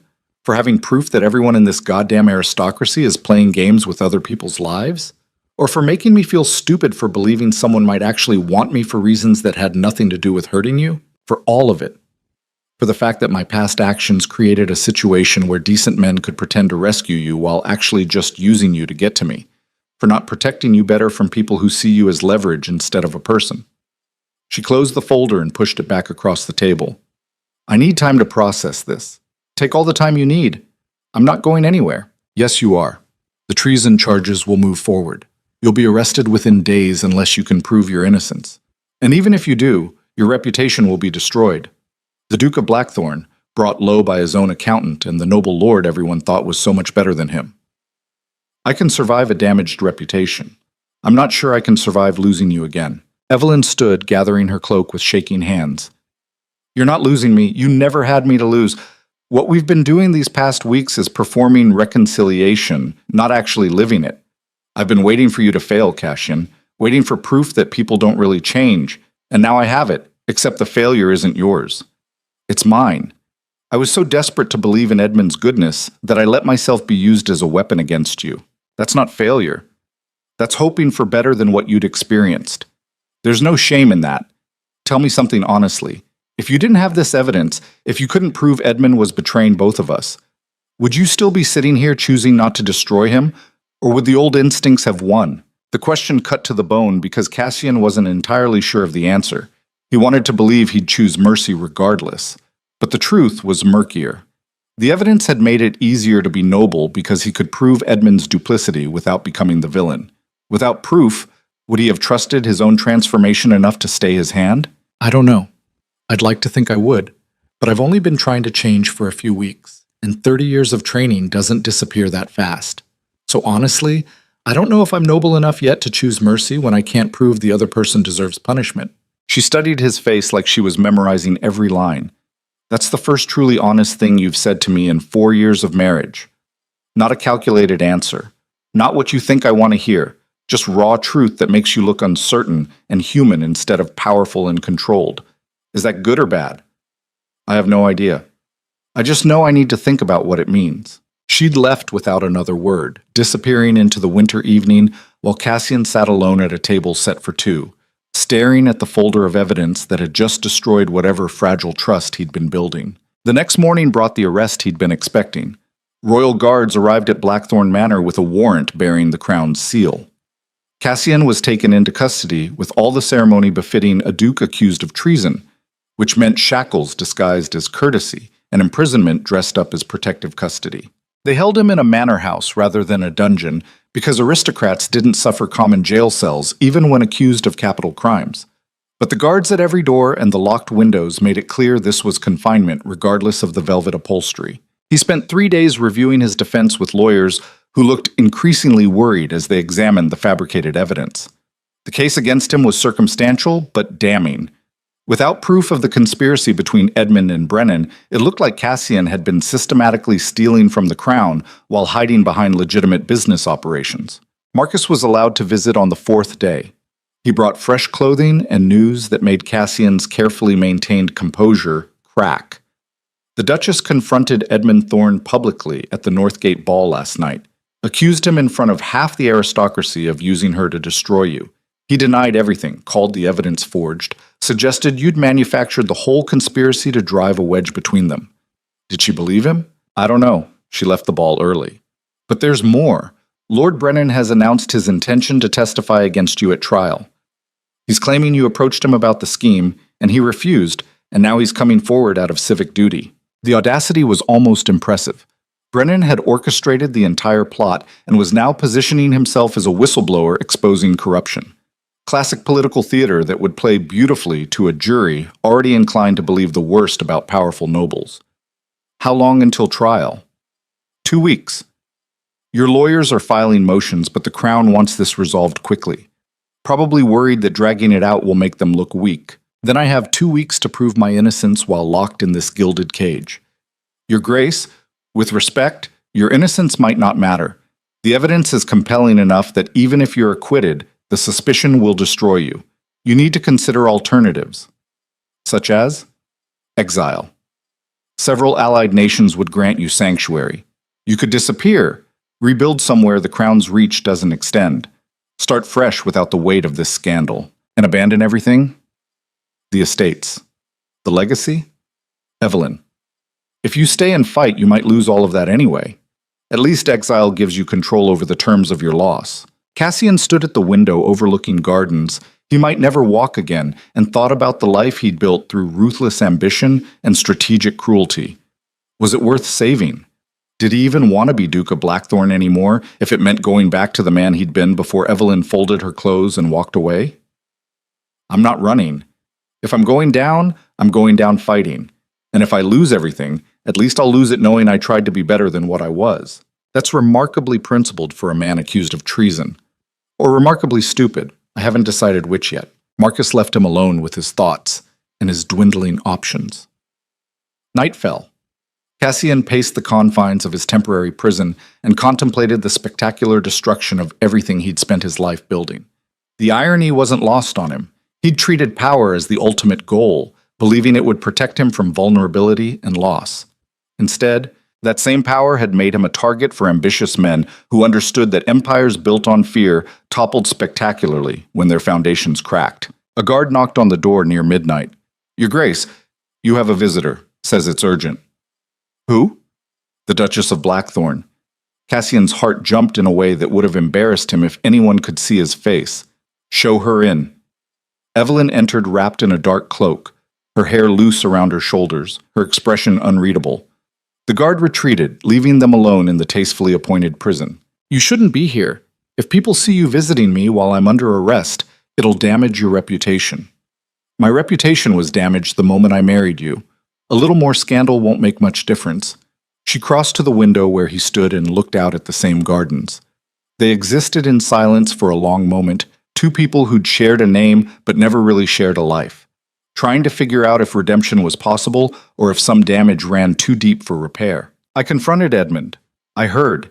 He denied everything, called you a liar, said you'd manufactured the evidence because you couldn't stand losing me to a better man. What did you say? That if he was a better man, he wouldn't need to destroy you to win me. That love built on someone else's ruin isn't love at all. It's just another form of conquest. And then I walked out before I could hear whatever excuses he'd prepared. Cassian felt something dangerous bloom in his chest, something that felt dangerously close to hope. You believe me? I had the evidence authenticated. Every document, every letter, it's all real. Edmund has been working with your enemies since before I left you, which means his entire courtship was strategic positioning. He never wanted me. He wanted to hurt you. I'm sorry. Stop apologizing for other people's cruelty. She turned to face him, her eyes bright with unshed tears. I came here because I need to know something, and I need you to answer honestly, even if the truth destroys whatever fragile thing we've been building. Anything. If you survive this trial, if you somehow prove your innocence and keep your title and your estates, will you go back to being the man you were? Will you decide that trying to change was a mistake made during a moment of weakness? Because I can't watch you become that person again, Cassian. I'd rather mourn you now than watch you transform back into the Duke who destroyed me. He took her hands, feeling the chill of winter on her skin. I can't promise I'll be perfect. I can't swear I'll never make mistakes or revert to old habits when I'm stressed or afraid. But I can promise that the man I was before you left is gone. He died the moment I watched you fold your clothes and realized power meant nothing if I lost you. What I'm becoming might not be worthy of you yet, but it's honest. And I'd rather be honestly flawed than pretend to be perfect while crushing everyone around me. She searched his face for lies and apparently found none. Then fight. Fight for your innocence. Fight to keep everything you've built. And when you win, because somehow I believe you will, fight just as hard to stay the man you're becoming instead of retreating into the safety of being feared. What changed? Yesterday you left looking like you needed distance. Today, you're here telling me to fight. Yesterday I was processing betrayal. Today I'm choosing what kind of person I want to be, and apparently, I'm the kind of person who stands beside someone trying to change instead of abandoning them the moment it gets complicated. God help me. I might actually love you, Cassian, not the Duke, not the Empire, just the broken man trying to figure out how to be human. The confession hit him harder than any accusation of treason. I love you too. I think I have for years, but I was too afraid to admit it, because love felt like giving someone the power to destroy me. And I was right to be afraid, because you do have that power. You could leave right now, and I'd survive the trial, and keep my title, and spend the rest of my life knowing I'd lost the only thing that actually mattered. Then it's fortunate I'm not leaving. She kissed him then, soft and tentative, like she was testing whether this new version of them could survive contact. Cassian kissed her back with every ounce of desperate hope he'd been suppressing for weeks, tasting salt from her tears and feeling something fundamental shift in his chest. When they finally pulled apart, Evelyn was smiling. Crying too, but smiling through it. Win your trial, Duke Ashford. Prove to the world you're not a traitor, and then come find me and we'll figure out if we can build something real from the ashes of what we destroyed. What if I lose? Then I'll visit you in exile and we'll build something real there instead. Either way, you're not getting rid of me again. She left before the guards could ask questions about why the Duchess was visiting her estranged husband in the middle of the night. Cassian watched her disappear into darkness and felt something he hadn't felt since childhood. Actual, genuine hope that didn't come with calculations attached. The trial began on a Monday morning cold enough to freeze ambition solid. Cassian stood before a panel of lords who'd spent years resenting his power, facing accusations crafted to look damning even to unbiased observers. Lord Brennan testified with rehearsed sincerity about Cassian's supposed treasonous proposals. The Crown's prosecutors presented financial records that painted a picture of systematic theft disguised as legitimate business. And through it all, Cassian's lawyers worked methodically to dismantle the case piece by piece. They brought in shipping merchants who testified to the legitimacy of Cassian's contracts. They produced correspondence proving the deals had been conducted openly with royal oversight. They demonstrated that the accounting irregularities existed only when viewed through the deliberately distorted lens Brennan's conspiracy had created. But the killing blow came from an unexpected source. Evelyn appeared as a witness for the defense, her testimony devastating in its simplicity. She explained how Edmund Thorne had courted her with suspiciously perfect timing, how he'd asked questions about Cassian's business dealings disguised as concern for her welfare, how he'd poisoned her against her husband while positioning himself as her savior. And she presented her own evidence, letters Edmund had written that revealed far more about his strategic thinking than he'd intended. The prosecution tried to discredit her as a spurned wife seeking revenge. But Evelyn's quiet dignity and obvious reluctance to destroy Edmund's reputation made her testimony devastating precisely because it was so measured. She wasn't attacking, she was simply telling the truth and letting the jury draw their own conclusions. The trial lasted 6 days. The verdict took 3 hours of deliberation. Not guilty on all charges. Cassian stood as the judgment was read and felt the weight of potential ruin lift from his shoulders. But the victory tasted hollow because he understood what it cost. His reputation was shattered. Half the aristocracy believed he'd escaped conviction through legal manipulation rather than actual innocence. His business empire was damaged, possibly beyond repair. And Edmund Thorne and Lord Brennan, despite their conspiracy being exposed, faced no real consequences because proving they'd orchestrated the false accusations would require another trial that nobody had appetite for. Justice, it turned out, was less satisfying than revenge would have been. Cassian returned to Blackthorn Manor a free man and a broken duke. The estates were his, but the power that came with them had evaporated. Allies had abandoned him. Business partners had severed ties. He was still nobility by title, but he'd been stripped of the fear and influence that made that title matter. He stood in his study staring out at snow-covered grounds and realized he'd lost everything he'd spent 30 years building. The empire was gone. The reputation was destroyed. All that remained was the man underneath, stripped of armor and artifice, forced to figure out who he actually was when power couldn't define him. Marcus found him there as evening fell. "Your Grace, the Duchess is here to see you. Send her up." Evelyn appeared in the doorway wearing traveling clothes, her hair braided simply, her expression cautious. She looked around the study, taking in the half-empty bookshelves and the portraits of dead Ashfords, judging them from the walls. "You won, barely, and at a cost that might have been higher than losing would have been." "Is it, though?" She crossed to stand beside him at the window. "You're free. Your title is intact. You can rebuild." "Rebuild what? An empire nobody fears anymore? A reputation that's been shredded beyond repair? I'm still Duke of Blackthorn, but the name doesn't carry weight. It used to." "Good." He turned to look at her, confusion evident on his face. "Good? You needed to lose the empire to find yourself. Power was your armor, Cassian. As long as you had it, you'd never be vulnerable enough to actually change. Now you have nothing left to hide behind. Just you, standing in an empty manor, trying to figure out who you are when control isn't an option." The observation cut deep because it was true. He'd built everything on the foundation of being feared, and now that foundation was gone. What remained was just a man who'd destroyed his own life through cruelty and pride, finally forced to become something different because the old version had burned to ash. "What do I do now?" You start over. Not as the Duke of Blackthorn who crushes anyone who challenges him, but as Cassian Ashford who's trying to figure out how to be human. You rebuild relationships instead of empires. You learn to value people over power, and you decide whether you want me beside you for that journey or if I'm too much of a reminder of everything you lost. Evelyn stood silhouetted against the winter twilight, and Cassian understood with brutal clarity that this was the point of no return. He could retreat into bitterness and blame, could spend the rest of his life resenting the people who'd destroyed his empire, could become a harder, colder version of what he'd been, trading redemption for revenge. Or he could step into the terrifying unknown of actually changing, of building a life based on love instead of fear, of becoming someone worthy of the woman offering him a chance he absolutely didn't deserve. He reached for her hand. "I want you beside me. Not because you make losing everything easier, but because you're the only thing that makes it worthwhile. Then stay different, Cassian. Stay the man who's trying instead of the Duke who's given up. And maybe, if we're both brave enough, we can build something real from all this ruin." Outside the window, snow began falling again, covering Blackthorn Manor in white, that made everything look new and clean and full of terrible, fragile possibility. Winter gave way to spring with the slow inevitability of wounds healing badly. Cassian spent those months learning to exist as something other than the Duke of Blackthorn, who crushed opposition through sheer force of will.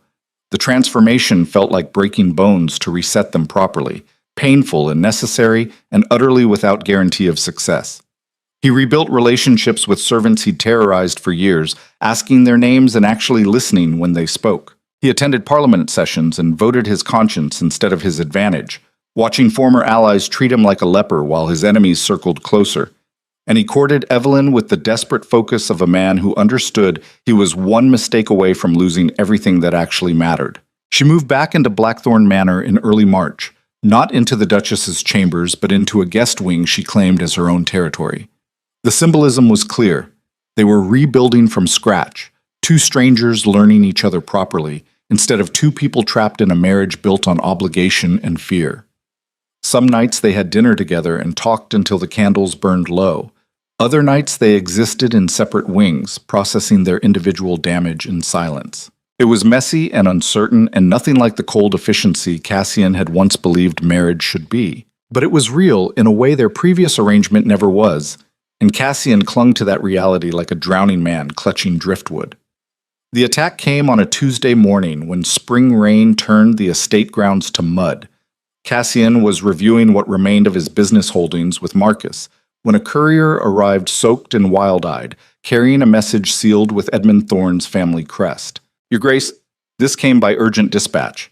The courier says Lord Thorne demands immediate response." Cassian broke the seal in red words designed to detonate whatever fragile peace he'd been building. The letter was an invitation to a gathering at Thorne Manor, presented with all the civilized language aristocrats used when they meant to draw blood. Edmund was hosting a masquerade ball in 2 weeks, and attendance was mandatory for anyone who wanted to maintain standing in high society. The guest list included every lord and lady who'd witnessed Cassian's trial, every politician who'd abandoned him during the accusations, every business partner who'd severed ties when his reputation collapsed. And at the bottom, written in Edmund's precise script, was the real message beneath the polite invitation. "The Duchess is specifically invited as my honored guest. I trust she'll attend regardless of her current living arrangements. After all, society is eager to see whether she's truly reconciled with the man who destroyed her, or if she's simply biding time until a better option presents itself." The provocation was surgical in its precision. Edmund was forcing Evelyn to choose publicly between the husband who'd betrayed her and the suitor who'd pretended to save her. If she attended as Cassian's wife, Edmund would spend the evening demonstrating what she'd given up by choosing damaged goods over a gentleman. If she attended independently or refused to go at all, society would interpret it as proof that her return to Blackthorn Manor was temporary theater rather than genuine reconciliation. Marcus read over his shoulder and swore quietly. "He's baiting you, trying to provoke you into doing something that proves you haven't actually changed." Cassian crumpled the letter and threw it into the fire. "Then he's going to be disappointed because I'm not taking the bait." "You're not going to respond. I'm going to accept his invitation, attend his ball, dance with my wife while he watches, and prove that the Duke of Blackthorn doesn't need power or fear to walk into a room full of enemies and come out standing. That's either remarkably brave or catastrophically stupid. Ask me afterward which one it was." He found Evelyn in the library, curled up in the same chair where he'd once caught her reading, and left without a word because acknowledging her presence felt like admitting she mattered. Now he sat across from her and explained Edmund's invitation with the careful honesty that had become their new language. She listened without interrupting, her expression unreadable. When he finished, she set her book aside and met his gaze directly. "He wants me to humiliate you publicly, to show society that you're weak and broken and unworthy of loyalty." "Probably. He also wants to prove that you made a mistake coming back here, that you should have chosen him when you had the chance. And if I don't attend, then we let him control the narrative. Let him convince society that you're too ashamed of our reconciliation to defend it in public." "I won't force you to go, Evelyn. This is your choice completely. But if you decide to attend, I need you to know that I'll be beside you regardless of what happens." "What if he has something planned? Another attack disguised as entertainment? Then we handle it together." The old Cassian would have sent spies to discover Edmund's plans and countered them preemptively. "But I'm trying to trust that we're strong enough to face whatever comes without needing absolute control over every variable." She studied him like she was measuring the distance between promise and reality. "You've changed. Not perfectly. Not completely. But enough that I can see the difference between who you were and who you're becoming. Is that enough? Ask me after the ball. If we survive Edmund's games with our dignity intact, maybe it will be." The 2 weeks before the masquerade passed in careful preparation.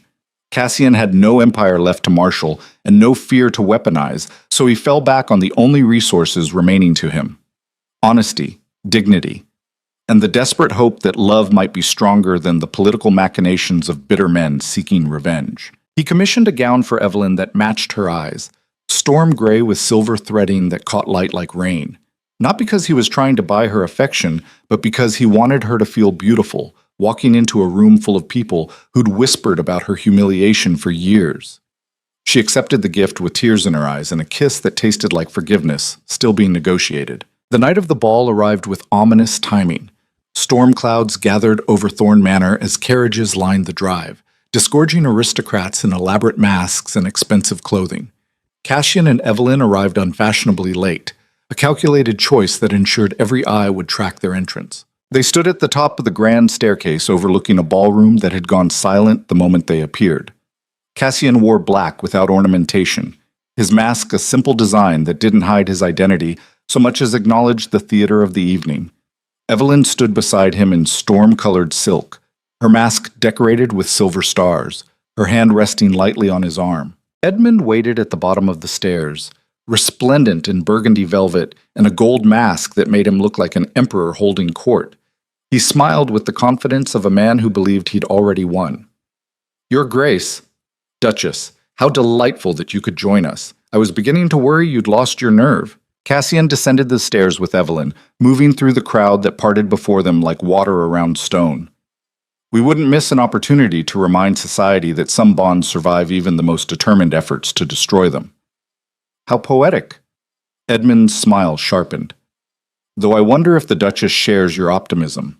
After all, she spent months considering alternatives before returning to her gilded cage. Evelyn's grip on Cassian's arm tightened fractionally, but her voice remained steady. "I returned because I choose to be here, Lord Thorne. Not because I'm trapped, but because I've finally found something worth staying for." The exchange drew murmurs from the watching aristocrats. Edmund's expression flickered with something ugly before smoothing back into practiced charm. "Well then, let's see if that choice holds up over the course of the evening. I've prepared entertainment I think you'll find quite illuminating." He clapped his hands and servants appeared carrying champagne and elaborate hors d'oeuvres. Music began, a waltz that filled the ballroom with civilized elegance that masked the violence simmering beneath the surface. Couples took to the dance floor while Cassian and Evelyn stood surrounded by whispers and hostile stares. "Dance with me." Cassian led her onto the floor, pulling her close in a way their formal marriage had never allowed. They moved through the waltz while society watched, judging every gesture for signs of genuine affection or strategic performance. Cassian focused entirely on Evelyn, on the way her eyes reflected candlelight, on the small smile playing at her lips. "You're good at this." She sounded surprised. "I took lessons as a child. Never used them because dancing with you meant acknowledging you existed as something other than decorative furniture. And now? Now I'd dance with you every night if it meant holding you this close without armor between us." The song ended too soon. They separated to polite applause that sounded like judgment, and Edmund appeared immediately to claim Evelyn's hand for the next dance. She glanced at Cassian, a question in her eyes. He nodded permission he had no right to give, watching as Edmund led his wife onto the floor with possessive confidence. Lord Brennan materialized beside Cassian, his expression smug beneath an elaborate peacock mask. "Quite the gathering, wouldn't you say? All your former allies. All the people who abandoned you when your empire collapsed.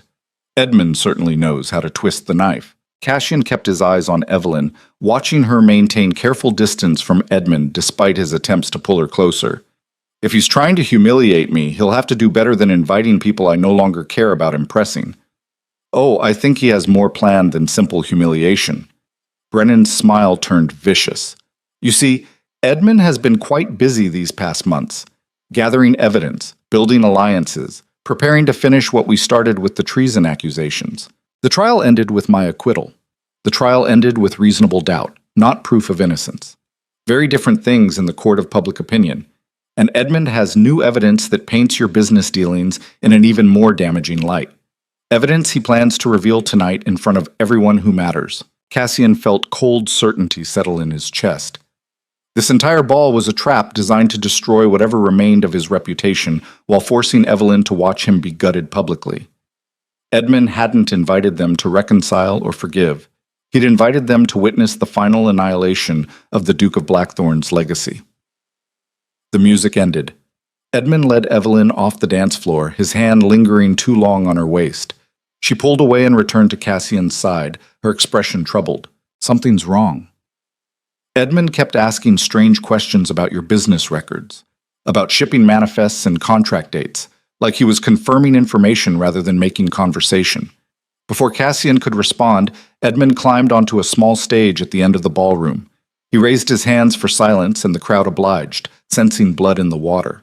"My friends, thank you for joining me this evening. I know many of you came out of curiosity about the Duke and Duchess of Blackthorn's recent reconciliation. Society loves a redemption story, after all. A powerful man brought low by his own cruelty, trying desperately to win back the woman he destroyed. Very romantic. Laughter rippled through the crowd, cruel and anticipatory. Evelyn's hand found Cassian's, squeezing tight. But I'm afraid I have information that complicates our romantic narrative. Edmund produced a leather portfolio from behind the podium. You see, I've spent considerable time investigating the Duke's business practices, and I've discovered something quite disturbing. During his trial for treason, certain shipping records were conveniently destroyed. Records that would have proven his guilt beyond any reasonable doubt. That's a lie. Cassian's voice cut through the ballroom like a blade. Those records were reviewed by Crown investigators and found to be legitimate. Were they? Or were they simply incomplete?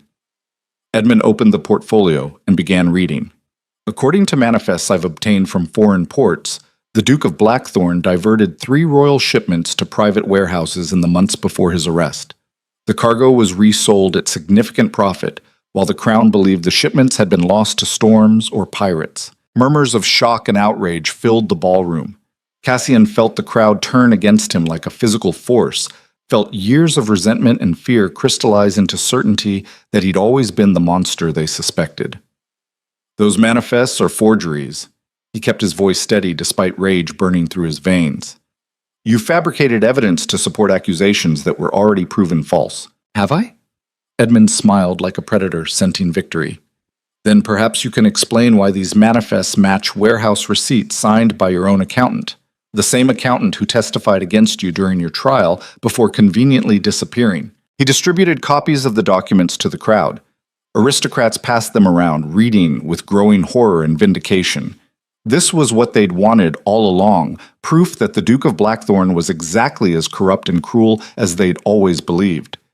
Evelyn stepped forward, her voice ringing clear across the ballroom. Those documents prove nothing except that you're willing to lie to destroy someone you can't defeat honestly. My dear Duchess, I'm not the one on trial here. Edmund's expression was pure poisoned sympathy. I'm simply a concerned citizen bringing criminal behavior to light. The fact that doing so exposes your husband as the traitor he's always been is unfortunate but necessary. You're a coward and a liar. Evelyn's anger was magnificent and terrible. You courted me not because you cared about me, but because you wanted to use me as a weapon against Cassian. And when that didn't work, when I chose to return to my husband despite his flaws, you manufactured this entire evening to destroy us both. I gave you a chance at happiness with a man who would have treated you properly. You chose to crawl back to someone who crushed your spirit for 4 years. Don't blame me for pointing out that your reconciliation is built on lies and desperation. The crowd was riveted, watching the confrontation like spectators at a gladiator match. Cassian understood what Edmund had orchestrated. Not just public humiliation, but complete social annihilation. If these accusations gained traction, Cassian would face another trial with evidence that looked damning regardless of its authenticity. His title would be stripped, his estate seized, and Evelyn would be left tied to a convicted criminal, her own reputation destroyed by association. The old Cassian would have fought back with every weapon in his arsenal, would have destroyed Edmund so completely that his family name would be synonymous with ruin for generations. But that version of himself had burned away during months of learning to be human instead of feared, and what remained was something Edmund hadn't anticipated. A man with absolutely nothing left to lose, and therefore nothing left to fear. Cassian stepped onto the stage beside Edmund, his presence commanding even without the empire that used to enforce it. You want to destroy me? Fine. You want to drag my name through another trial and convince society I'm a criminal? Go ahead. But you made one critical mistake in your careful planning, and what's that? You assumed I still care about power, that losing my reputation and title would break me the way losing my wife almost did. But I already lost the empire, Edmund. It's gone. What remains is just a man trying to be worthy of the woman he destroyed, and that man doesn't need society's approval or Parliament's respect to know he's finally becoming something better than what he was. The ballroom had gone silent, every eye fixed on the confrontation. Edmund's confidence flickered. So publish your forged manifests. Drag me through another trial. Convince everyone here that I'm guilty of crimes I didn't commit. It won't change the fact that Evelyn chose to return to me. Won't change the fact that we're building something real from the ashes of what I destroyed. And it won't change the fundamental truth that you lost the moment she walked back into Blackthorn Manor and chose imperfect redemption over your perfect lies. Edmund's mask of civility cracked completely. You arrogant bastard. You think love conquers all? You think being slightly less terrible to your wife erases 4 years of systematic cruelty? She'll leave you the moment she realizes you're still the same controlling monster wearing a thin disguise of redemption. Then let her leave. Cassian turned to face Evelyn, speaking to her directly while the ballroom witnessed every word. I won't trap you with manipulation or guilt. Won't use these accusations as leverage to keep you beside me out of misplaced loyalty. If you want to walk away right now, I'll sign separation papers tomorrow and disappear from your life forever. But if you stay, know that I'll spend whatever time we have proving that change is possible even for bastards like me who spent decades believing power was the only thing worth having. The choice was hers completely, offered in front of hundreds of witnesses who'd spent years watching their marriage collapse. Cassian stood on the stage and waited while his heart hammered against his ribs, and every instinct screamed at him to control the outcome through force or manipulation. But he'd learned something during his months of carefully rebuilding what he'd destroyed. Real strength wasn't crushing opposition.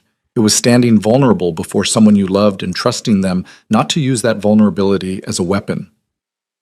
Evelyn climbed onto the stage beside him, her storm-colored gown shimmering in candlelight. She took his hand in front of the entire aristocracy and spoke loud enough for everyone to hear. I spent 4 years married to a man I didn't recognize, living in a palace that felt like a tomb. And when I finally found the courage to leave, I thought freedom meant escaping forever. But real freedom isn't running from damage. It's choosing who you want to become despite it. So yes, I'm staying. Not because Cassian is perfect or because our marriage is fixed, but because I've finally found someone worth fighting for instead of running from. The ballroom erupted in chaos. Some aristocrats applauded, moved by the raw honesty of her declaration. Others shouted accusations, convinced this was theater designed to manipulate sympathy.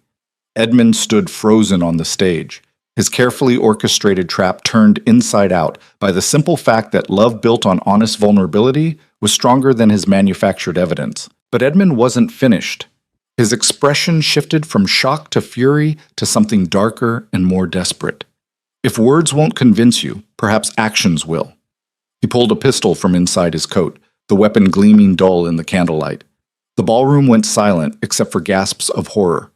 Cassian stepped in front of Evelyn instinctively, his body blocking hers. Edmund's hand trembled, but his voice remained steady. You took everything from me, Ashford. My reputation, my chance with Evelyn, my family's standing in society. All of it destroyed because you couldn't accept that she deserved better than a tyrant who treated her like property. I accepted it. Cassian kept his voice calm despite his heart trying to hammer through his ribs. I accepted that she deserved better, which is why I spent months trying to become better. You're the one who can't accept that she made her own choice, a choice based on lies and manipulation. You convinced her you'd changed, but you're still the same controlling bastard who destroyed her in the first place. And I won't let her make the mistake of trusting you again. The pistol was aimed at Cassian's chest. He could see Edmund's finger tightening on the trigger, could see the desperation in his eyes of a man who'd built his entire identity on being the hero and couldn't survive the revelation that he was just another villain wearing different clothes. Time seemed to slow. Cassian thought about his father drinking himself to death after losing the woman he loved. Thought about spending 30 years building walls to prevent that same destruction. Thought about Evelyn folding clothes with quiet dignity while he stood paralyzed by the realization he was losing the only thing that actually mattered. And he thought about the choice he had right now in this moment with a gun pointed at his heart and the woman he loved standing behind him. He could try to disarm Edmund, could use the old instincts and training that had made him dangerous before he became powerful. Might succeed, might die trying, but either way he'd be choosing violence and control instead of trust and vulnerability. So he did something that would have been unthinkable for the old Duke of Blackthorn. He stepped aside, moving away from Evelyn instead of shielding her, giving her clear line of sight to Edmund and the weapon aimed at them both. Edmund's eyes widened in confusion. What are you doing? Trusting my wife to make her own choices? If she wants to run, she can run. If she wants to talk you down, she can try. But I'm done making decisions for her based on my fear of losing control. Evelyn moved to stand beside Cassian, rather than behind him, facing Edmund directly. Put the gun down. This isn't who you want to be. You don't know who I want to be. Edmund's voice cracked with desperation. You never knew me at all. You were too busy mourning your broken marriage to see that I was offering you everything you deserved. You were offering me a fantasy, a noble suitor who'd rescue me from the villain. But real life doesn't work that way, Edmund. People are complicated, change is messy, and love doesn't fit into neat categories of hero and monster. So you choose him, the man who destroyed you, over me. I choose the truth over comfortable lies. And the truth is that Cassian hurt me terribly, but he's trying to become better. You pretended to be perfect while secretly trying to destroy us both. Which one of those is actually worth building a life around? The pistol wavered. Edmund's mask was fully gone now, revealing a man who'd convinced himself that love justified any method and couldn't cope with the reality that manipulation disguised as rescue was still just manipulation. I loved you. No, you loved the idea of saving me. There's a difference. The gun dropped slowly. Edmund's hand shook so badly the weapon nearly fell before he deliberately set it on the stage floor. Around them, the ballroom remained frozen, aristocrats watching a confrontation that had transcended scandal into something rawer and more honest than most of them had witnessed in their carefully curated lives. Guards appeared, summoned by servants during the chaos. They surrounded Edmund with careful efficiency, removing him from the stage while he stood unresisting. As they led him toward the doors, he looked back at Evelyn one final time. I really did want to make you happy. I know, that's what makes this so sad. He disappeared into the rain-soaked night. The ballroom slowly came back to life, whispers rising like tide, aristocrats processing what they'd just witnessed. Some looked at Cassian with new respect, others with disgust that he'd provoked such violence. Most simply looked confused by a situation that didn't fit their understanding of how power and marriage were supposed to work. Cassian and Evelyn stood together on the stage, still holding hands, both of them shaking with adrenaline and relief and the terrible knowledge of how close they'd come to losing everything.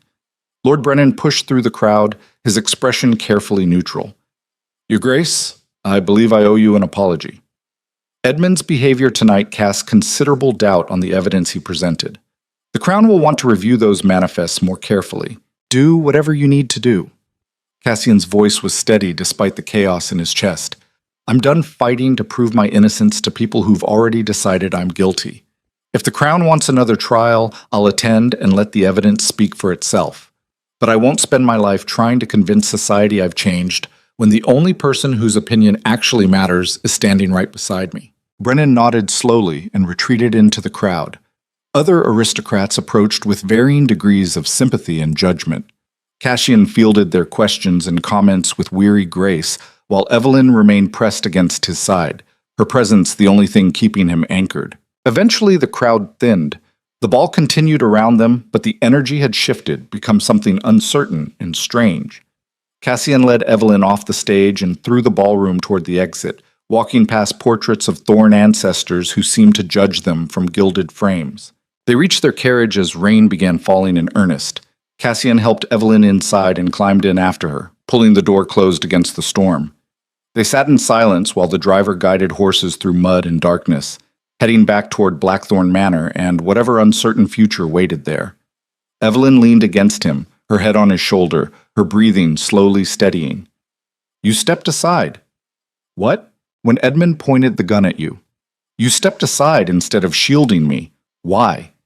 Because protecting you by taking away your choices is just another form of control. I trusted you to handle the situation however you thought best, even if that meant risking both of us. That was either the bravest or stupidest thing you've ever done. Ask me tomorrow which one it was. She laughed, the sound breaking tension that had been building for hours. They rode through rain and darkness while storm clouds broke apart overhead, revealing stars that had been hiding behind the weather. Blackthorn Manor appeared ahead, its windows blazing with light that made the estate look almost welcoming. The carriage stopped.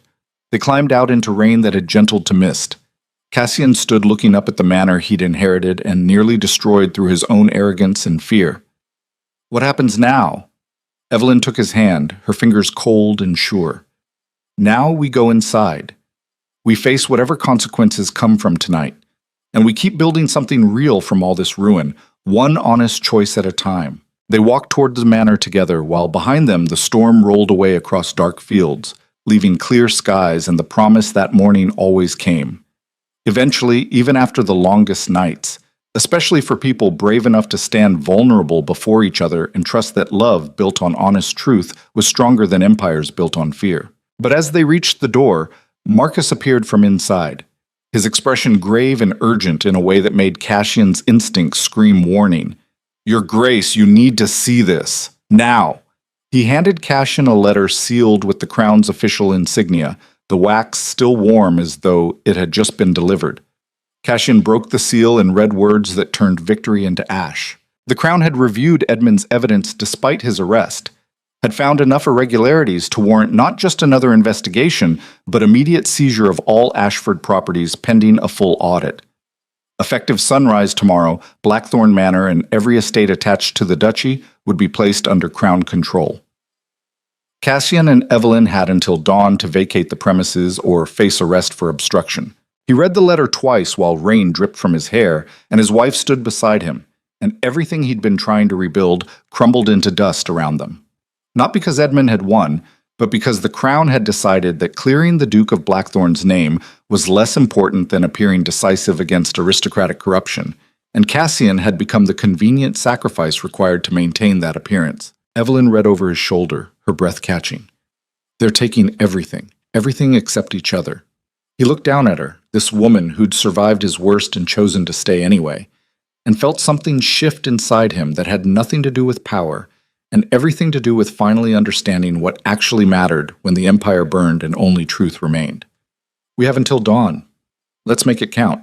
They walked into Blackthorn Manor together while behind them, the Crown's guards were already assembling to enforce the seizure at first light, and ahead of them the final battle waited, not against external enemies, but against their own damaged pasts, and the terrible question of whether love built on honest vulnerability could survive when absolutely everything else was stripped away. They had until dawn, which meant roughly 6 hours to pack whatever mattered from a life built on the false foundation of believing power could substitute for purpose. Cassian stood in the entrance hall of Blackthorn Manor watching servants move with quiet efficiency, gathering possessions that suddenly felt meaningless. Portraits of dead Ashford stared down from walls they'd soon belong to the crown, their painted eyes judging him for being the Duke who finally lost everything they'd spent generations accumulating. He felt their disapproval like weight on his shoulders and realized he didn't care anymore what ghosts thought about his failures. Evelyn appeared at the top of the grand staircase carrying a single trunk, her expression calm in a way that reminded him of the morning she'd left him. Except this time she was descending toward him instead of away, and that difference felt more valuable than all the estates the crown was seizing. "Is that everything you want to keep?" She set the trunk down and looked around the manor with eyes that had seen too much pain echo through these halls. "From this place?" "Yes. The rest is just furniture and expensive decoration. Things your ancestors collected to prove they mattered. I don't need any of it. What about your books? Your piano? Books can be replaced. The piano was beautiful, but it was never really mine. Nothing in this manor was mine, Cassian. It all belonged to the duchy, to the Empire, to the legacy of men who believed accumulating possessions made them immortal. I'm taking clothes and a few small things that actually mean something. Everything else can burn for all I care." Marcus appeared carrying ledgers and financial documents, his weathered face creased with concern. "Your Grace, we need to discuss where you'll go. The Crown has frozen your accounts pending the audit.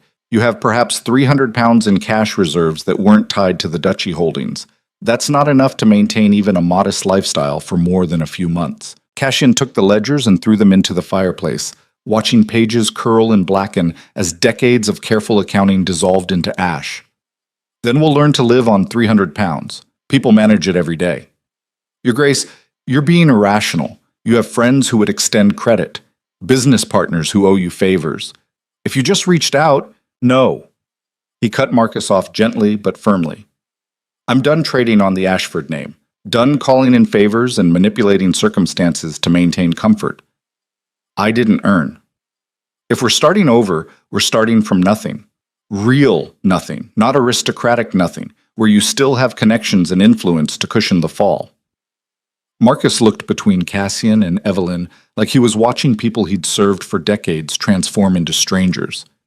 You've truly lost your mind. Maybe. Or maybe I'm finally thinking clearly for the first time in 30 years. Either way, this is happening. You're welcome to come with us or stay and find new employment with whoever the Crown appoints to manage the estates. No judgment either way. The old steward's eyes went wet. I've served the Ashford family since before you were born. Watched you grow from an angry child into a powerful duke. Watched you destroy yourself through pride and fear.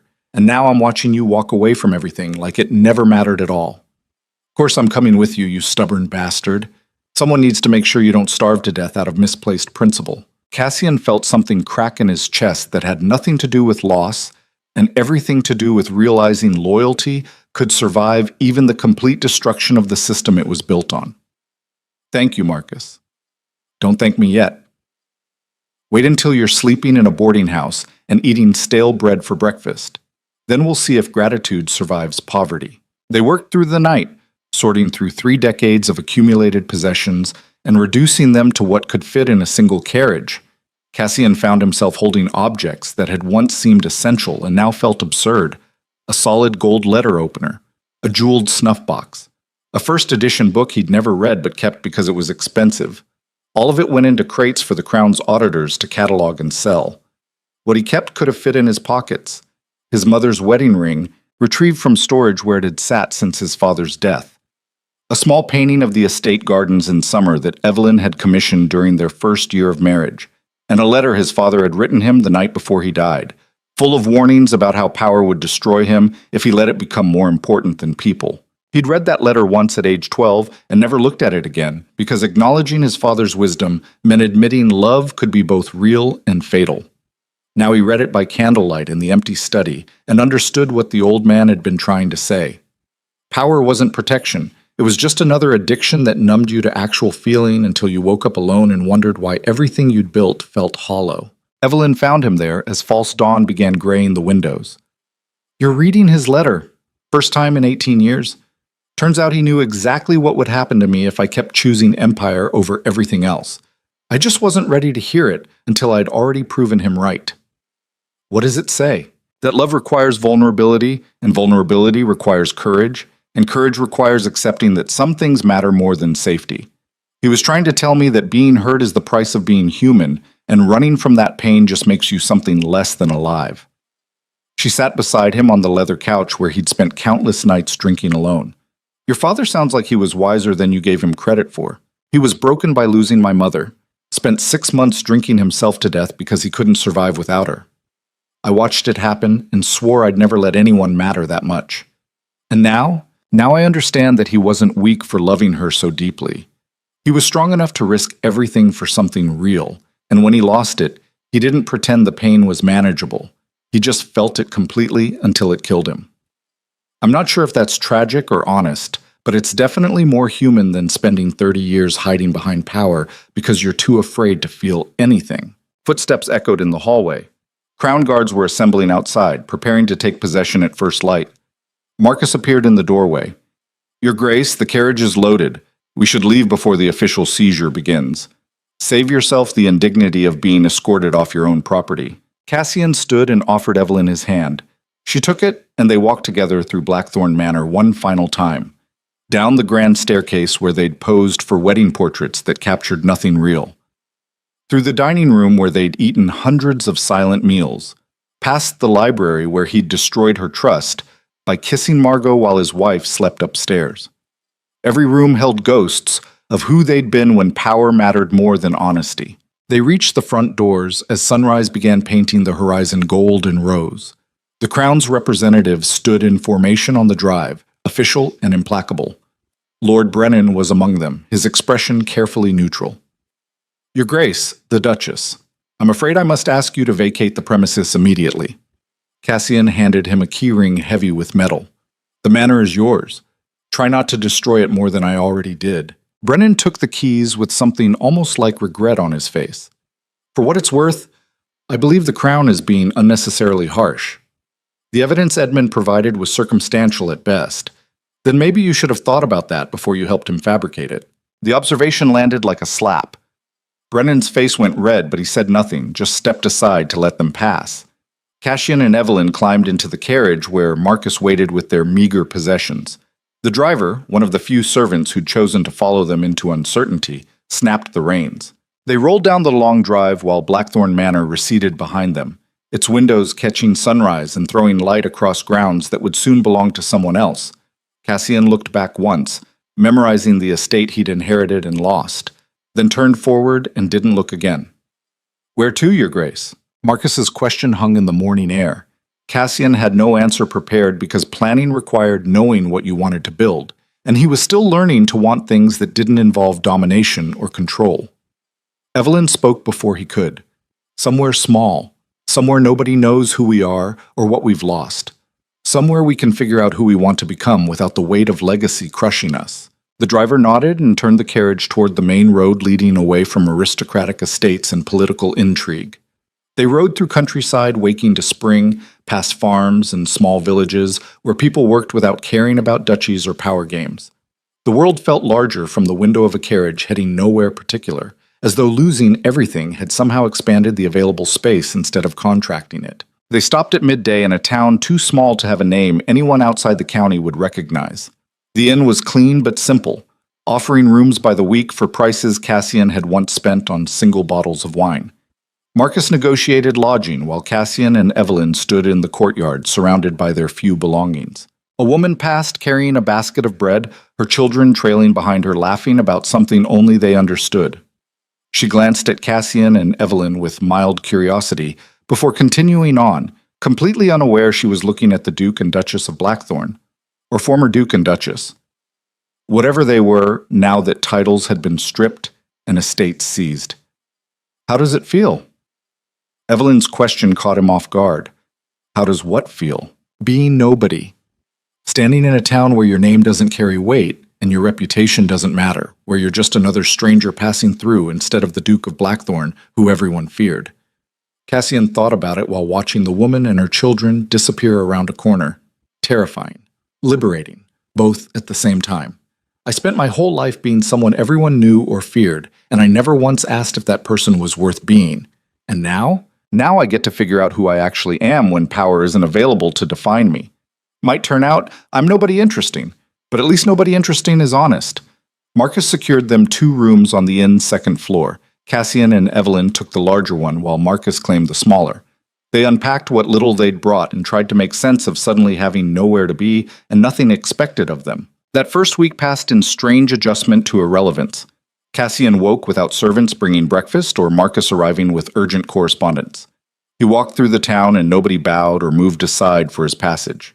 He was just another face in the morning crowd, anonymous and ordinary, and slowly learning that ordinary felt less like failure than he'd always believed. Evelyn found work teaching piano to local children, her noble background translating into skills that had value even without a duchy attached.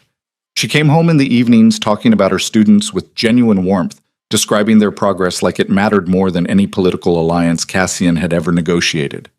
He watched her rediscover joy in small accomplishments and realized he was seeing who she'd been before marriage to him had crushed that lightness out of existence. He tried finding work himself and discovered that being Duke of Blackthorn had prepared him for exactly nothing useful in actual economy.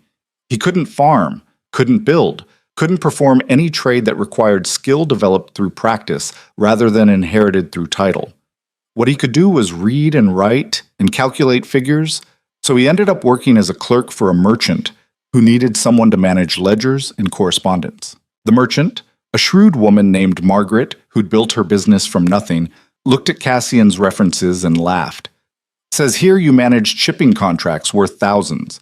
Now you're applying to track my inventory of fabric and grain for £2 a week. Times change. I need work. You need someone who won't steal from you or make mistakes that cost you money.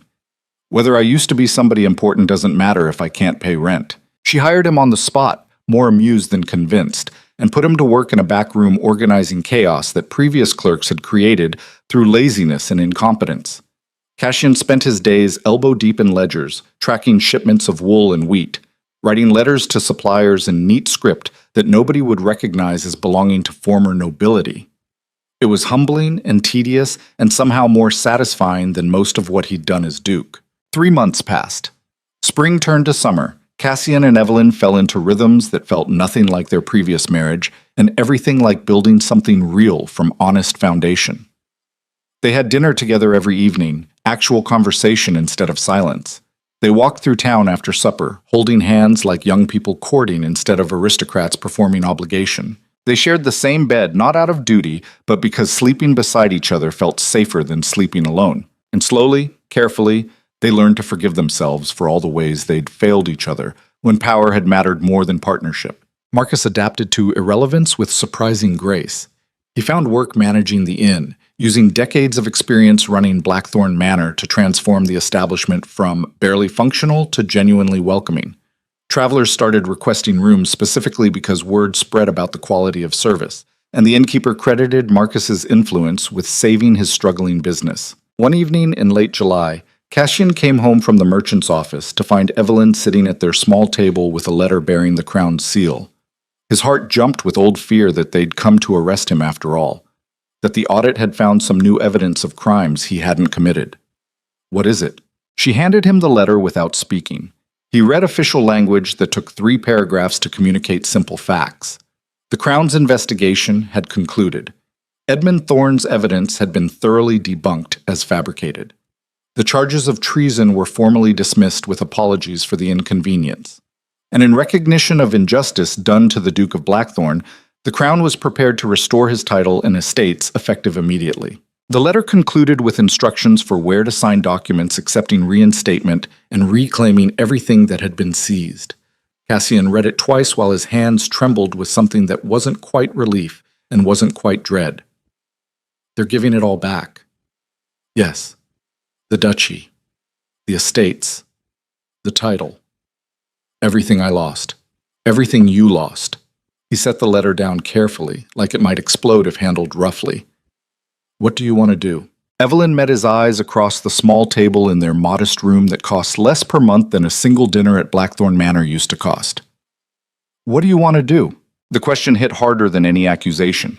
6 months ago, Cassian would have jumped at the chance to reclaim power and status. Would have signed the documents immediately and returned to being Duke of Blackthorn without hesitation. But 6 months of living as nobody particular had taught him things that power never could. That worth wasn't measured in estates controlled or enemies crushed. That love required vulnerability more than it required luxury. That being human meant accepting smallness instead of constantly grasping for greatness that left you hollow. I want to tear this letter up and forget it arrived. Evelyn's eyes went wide. You want to refuse reinstatement? I want to keep being the person I'm becoming instead of going back to being who I was. The duchy didn't make me happy, Evelyn. It made me powerful and feared and completely alone except for a wife I treated like furniture.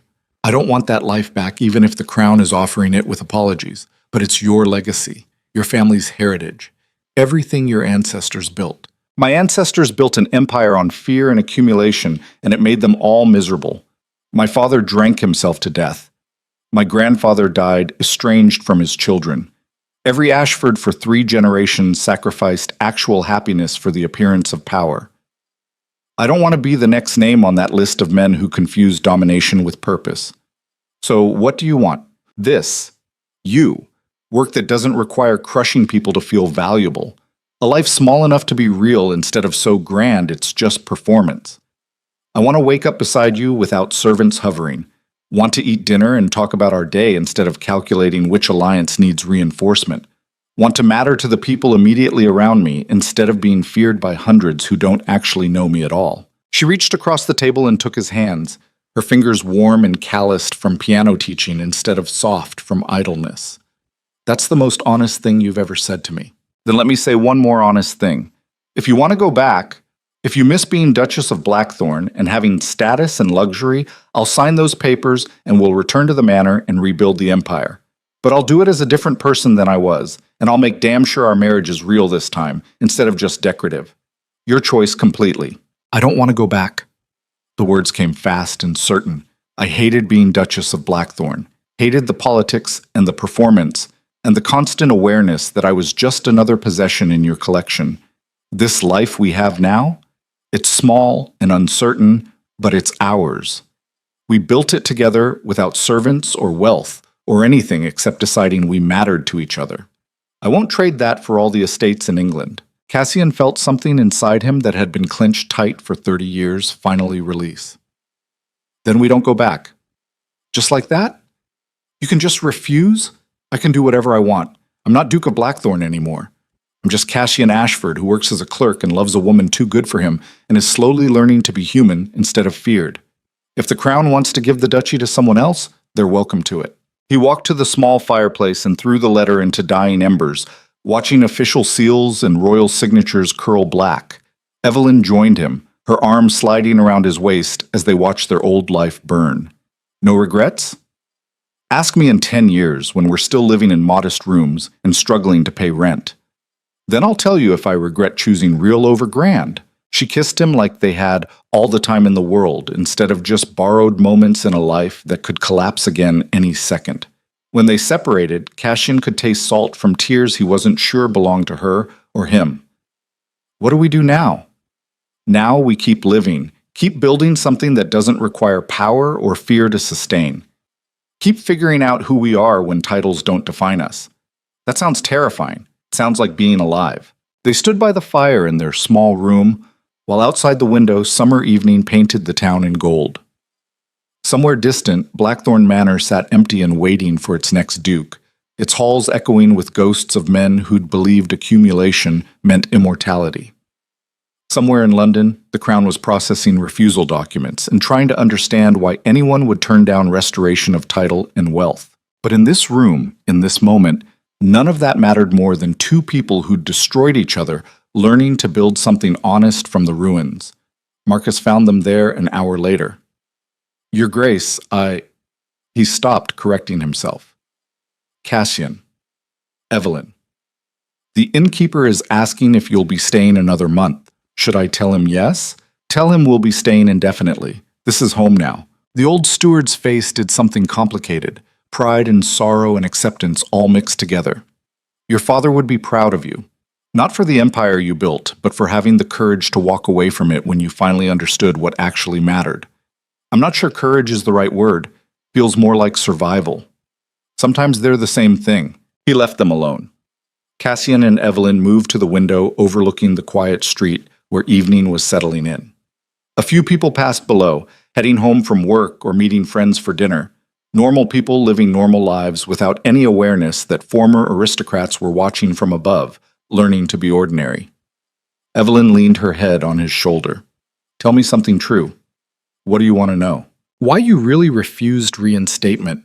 The real reason underneath all the noble talk about choosing small over grand. Cassian thought about it while watching darkness creep across the town. Because going back means risking becoming who I was again. And I can't survive being that person anymore, Evelyn. The Duke who crushed everyone around him? He's dead.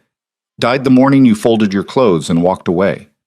What remains is just this fragile thing trying to figure out how to be worthy of love instead of settling for being feared. And that thing is too new and uncertain to survive the weight of empire pressing down on it. What if you could go back and stay different? Maybe I could. Maybe I'm strong enough now to maintain change even with power available. But I don't want to risk it. Don't want to test whether my transformation can survive the same circumstances that created the monster in the first place. Easier to stay here where temptation doesn't exist and build something completely new. That makes you sound afraid. I am afraid. Terrified, actually. Afraid of failing you again. Afraid of discovering I haven't changed as much as I think. Afraid of waking up 5 years from now and realizing I've slowly reverted to being the cruel bastard who destroyed you the first time. Staying here, living small, choosing ordinary over grand. It's the only way I know to protect us both from who I used to be. She turned in his arms to face him directly. Then we stay. We build our small life and protect what we have and let the empire crumble without us. And maybe someday we'll tell our children about how their father was once Duke of Blackthorn, but gave it all up because he loved their mother more than he loved power. Children. The word hit him sideways. We haven't talked about children. We haven't talked about a lot of things. Haven't had time between surviving Edmund's attack and losing everything to the crown. But we have time now, Cassian.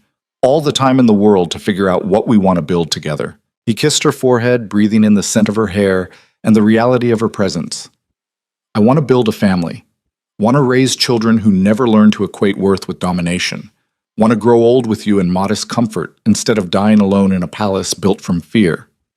Then that's what we'll do.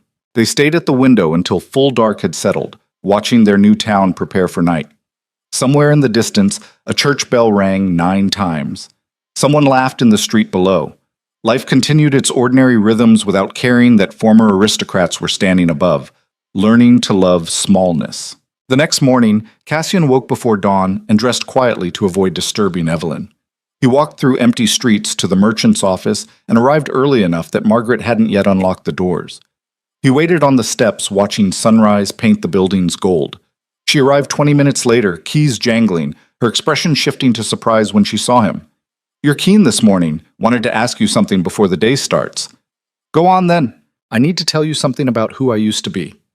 Something I should have mentioned when you hired me." He explained his past in clinical detail. The duchy, the trial, the empire he'd built and lost. Everything he'd hidden behind vague references to previous work in shipping. Margaret listened without interrupting, her face unreadable. When he finished, she was quiet for a long moment. Then she unlocked the office and gestured for him to follow her inside. "Why are you telling me this now?" "Because living honestly means not hiding who I was, even when revealing it might cost me the life I'm building. You hired me thinking I was nobody particular. Turns out I'm somebody who used to matter and chose to walk away. Thought you deserved to know before deciding whether you still want me managing your ledgers." Margaret poured herself tea from a kettle kept warm on the stove.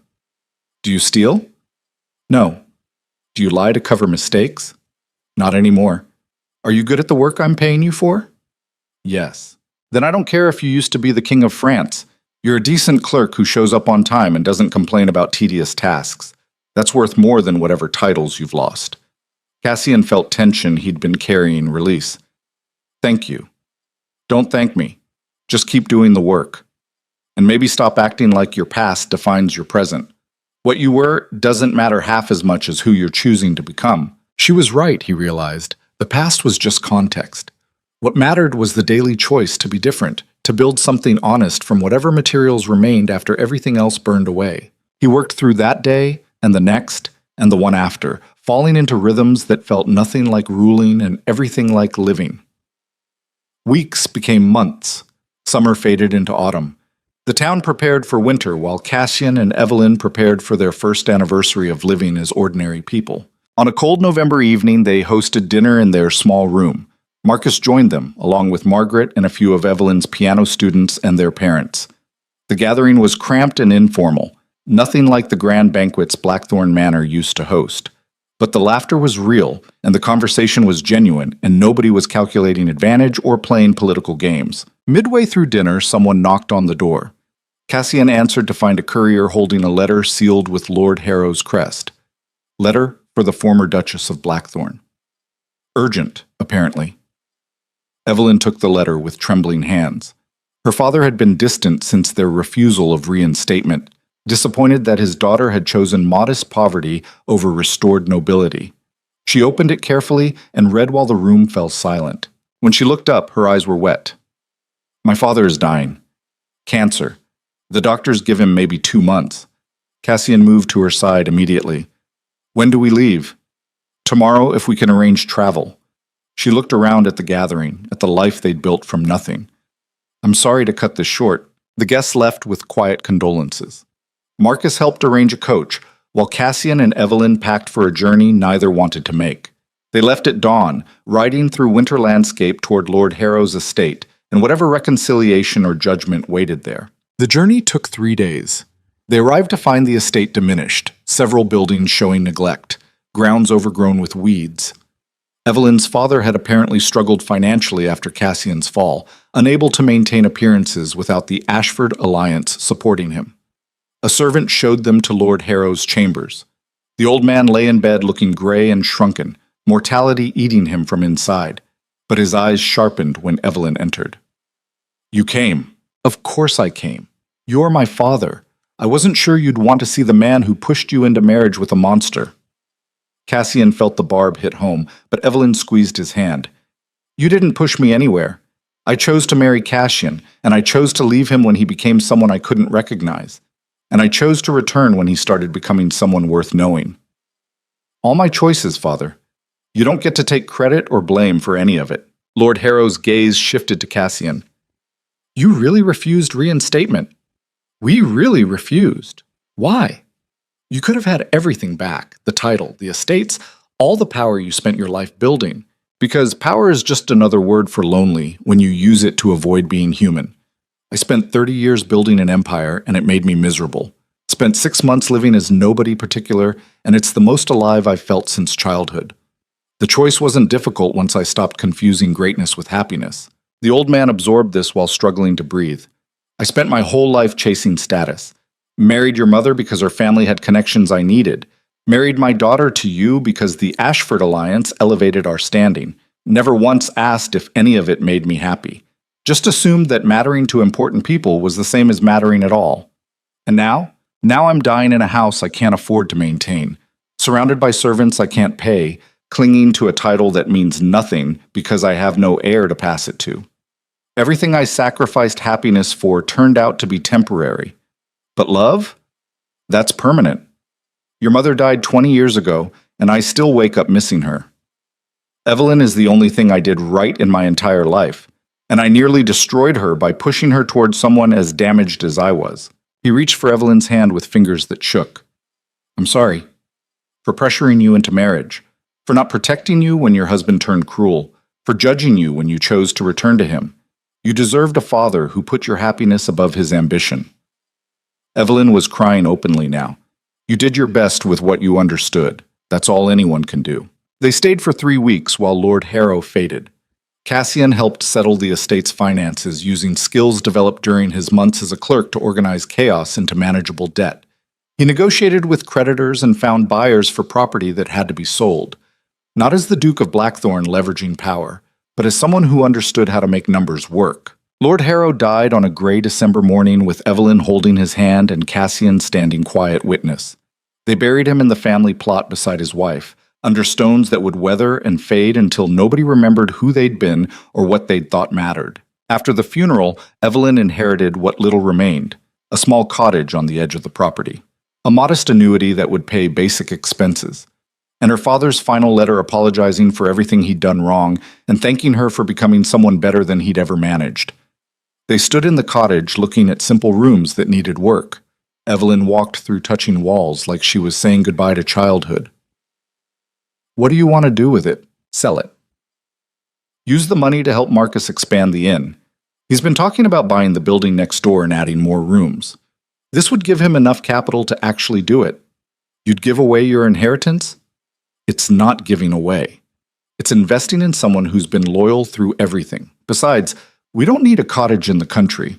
We have a home in town and work we care about, and each other. That's enough. They sold the cottage and settled the estate's remaining debts. Evelyn kept only her mother's jewelry and a few books her father had loved. Everything else went to creditors or to Marcus's expansion fund. By the time they returned to their small town, winter had settled in completely. The inn looked different. Marcus had already started renovations, adding rooms and improving common areas. He greeted them at the door looking younger than he had in years. The expansion is ahead of schedule. We'll be ready to accommodate twice as many guests by spring. Your contribution made the difference between dreaming and doing. Consider it payment for 3 decades of service. Cassian clapped the old steward on the shoulder. Though I think you're the one doing me a favor by letting me invest in something real instead of another empire built on fear. They settled back into routine. Cassian returned to the merchant's office, where Margaret greeted him with a raise and more responsibility. Evelyn expanded her piano teaching, taking on students from neighboring towns. Their life continued its small rhythms, ordinary and honest, and somehow more meaningful than anything grand they'd built before. Spring arrived with unexpected news. Evelyn was pregnant. They sat together in their room, processing the reality of new life growing inside her. Cassian felt terror and joy mixed together until he couldn't separate them. Are you scared? Terrified. What if I'm a terrible father? What if I repeat the mistakes my father made? What if I teach our child all the wrong lessons about power and worth? Then you'll make mistakes and learn from them and try to do better. Same as everyone else. She placed his hand on her stomach where nothing was visible yet, but everything was changing. Our child won't grow up in Blackthorn Manor learning to equate worth with domination. They'll grow up here learning that family matters more than empire. That's already better than what you had. The pregnancy progressed through summer. Evelyn taught piano until her students started asking when the baby was due. Margaret gave Cassian more flexible hours so he could help Evelyn as she grew larger and more uncomfortable. Marcus built a cradle from oak, simple and sturdy, refusing payment because family took care of family. Their daughter arrived on a September evening during the first cold snap of autumn. Labor was long and difficult, but Evelyn endured it with the same quiet strength she'd shown folding clothes years ago. When the midwife finally placed the baby in Cassian's arms, he looked down at this tiny person who'd never known him as Duke of Blackthorn and felt something break open in his chest. "She has your eyes." Evelyn's voice was exhausted but joyful. Poor child, doomed to look stern even when she's happy. What should we name her? They'd discussed names for months without deciding. But holding his daughter while Evelyn recovered from bringing her into the world, Cassian knew exactly what she should be called. Hope. We'll name her Hope because she represents everything we're building instead of everything we lost. Hope Ashford. Evelyn smiled. Perfect. They brought their daughter home to their small room above the inn and learned to be parents without servants or wet nurses.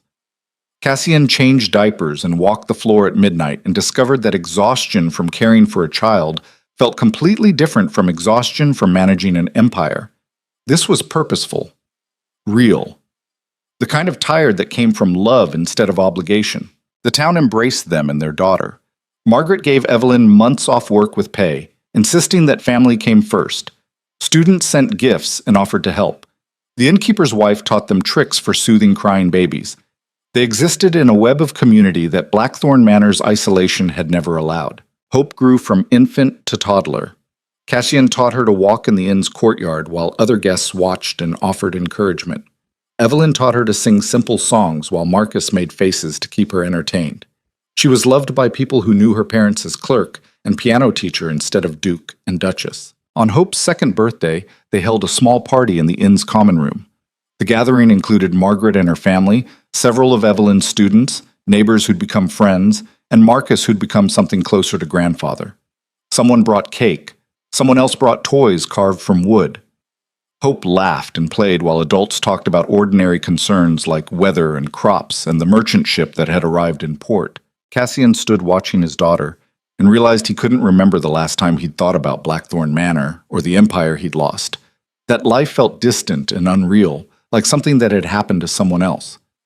What felt real was this: his daughter playing with toys made by neighbors, his wife laughing with friends who knew her as Evelyn instead of Duchess, his own identity as father and husband and clerk who showed up on time and did honest work. Evelyn joined him at the edge of the celebration. Happy? Deliriously. Terrifyingly. Both at once. Good. That means you're alive instead of just powerful. She was right. Being alive meant feeling everything, joy and fear and love and uncertainty, all mixed together. Being powerful had meant feeling nothing except the cold satisfaction of control. He'd traded empire for existence and discovered that existence was infinitely more valuable. That evening, after guests left and Hope was sleeping, Cassian and Evelyn sat at their window watching their town prepare for night. 2 years since they'd refused reinstatement. 3 years since she'd walked away from Blackthorn Manor.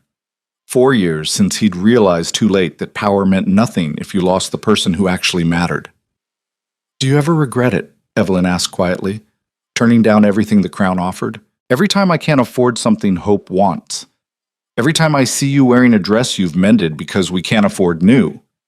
Every time I calculate our finances and realize we're one disaster away from genuine poverty instead of just modest comfort. That's not an answer. No regrets. Not one.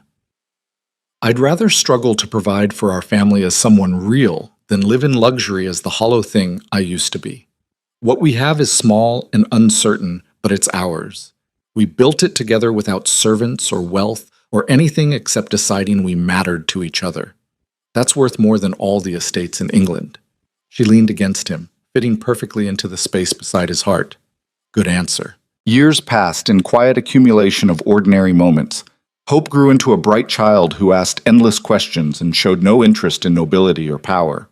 She wanted to know how birds flew and why rain fell, and whether the moon was really made of cheese like Marcus jokingly claimed.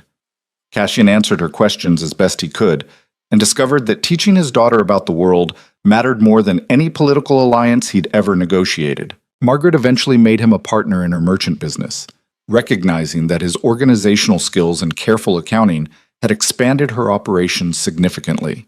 The partnership came with profit sharing that lifted them from modest poverty into genuine middle-class comfort.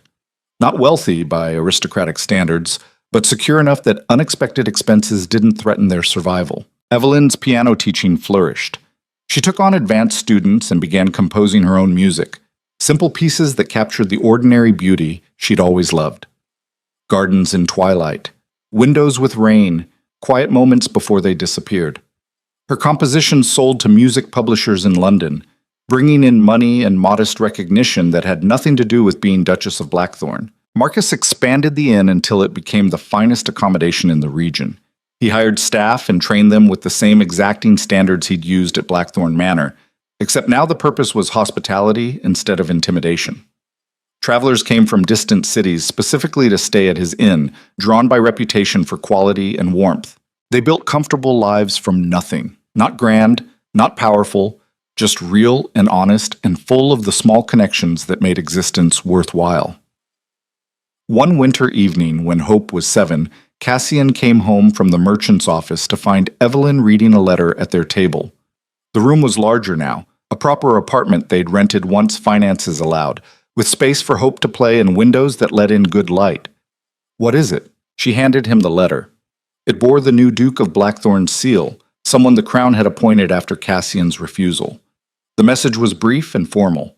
The current Duke had discovered portraits in the manor's storage, paintings of Cassian and Evelyn from their wedding, from various formal events, from moments captured by artists paid to document aristocratic life. He was offering to return them in case they held sentimental value. Cassian read the letter twice. "Do you want them?" Evelyn looked at Hope playing with wooden toys Marcus had carved. "Do those portraits show who we actually were, or who we were pretending to be?"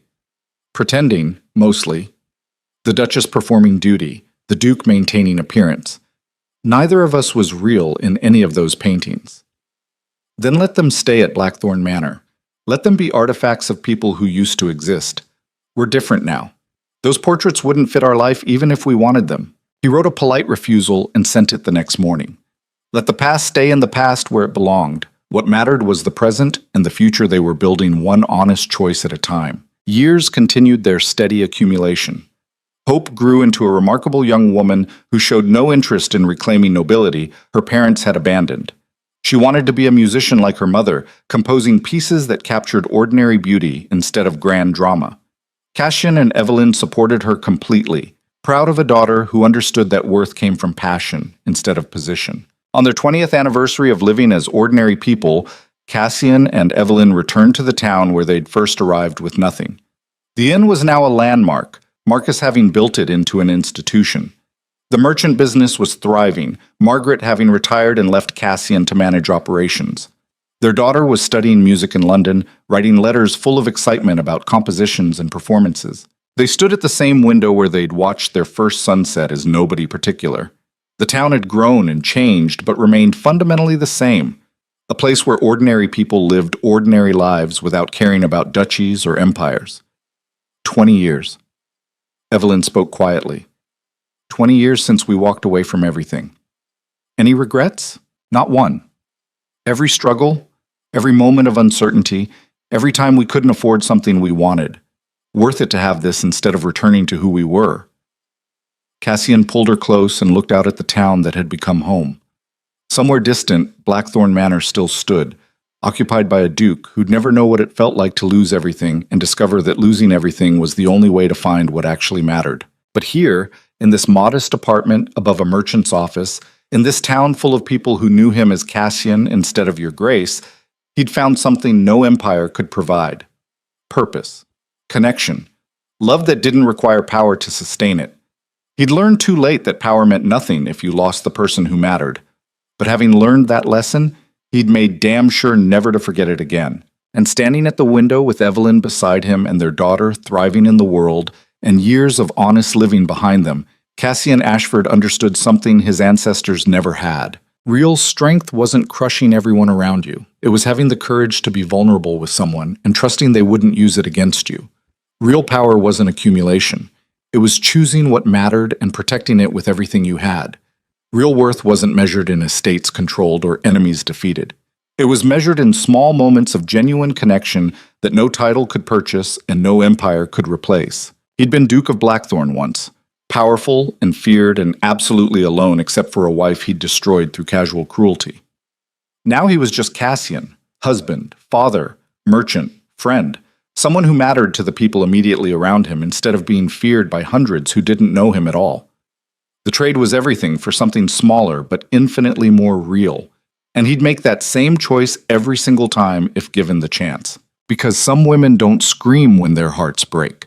They simply pack their suitcase and walk away forever, leaving behind nothing but the ghost of warmth in a palace built entirely from ice.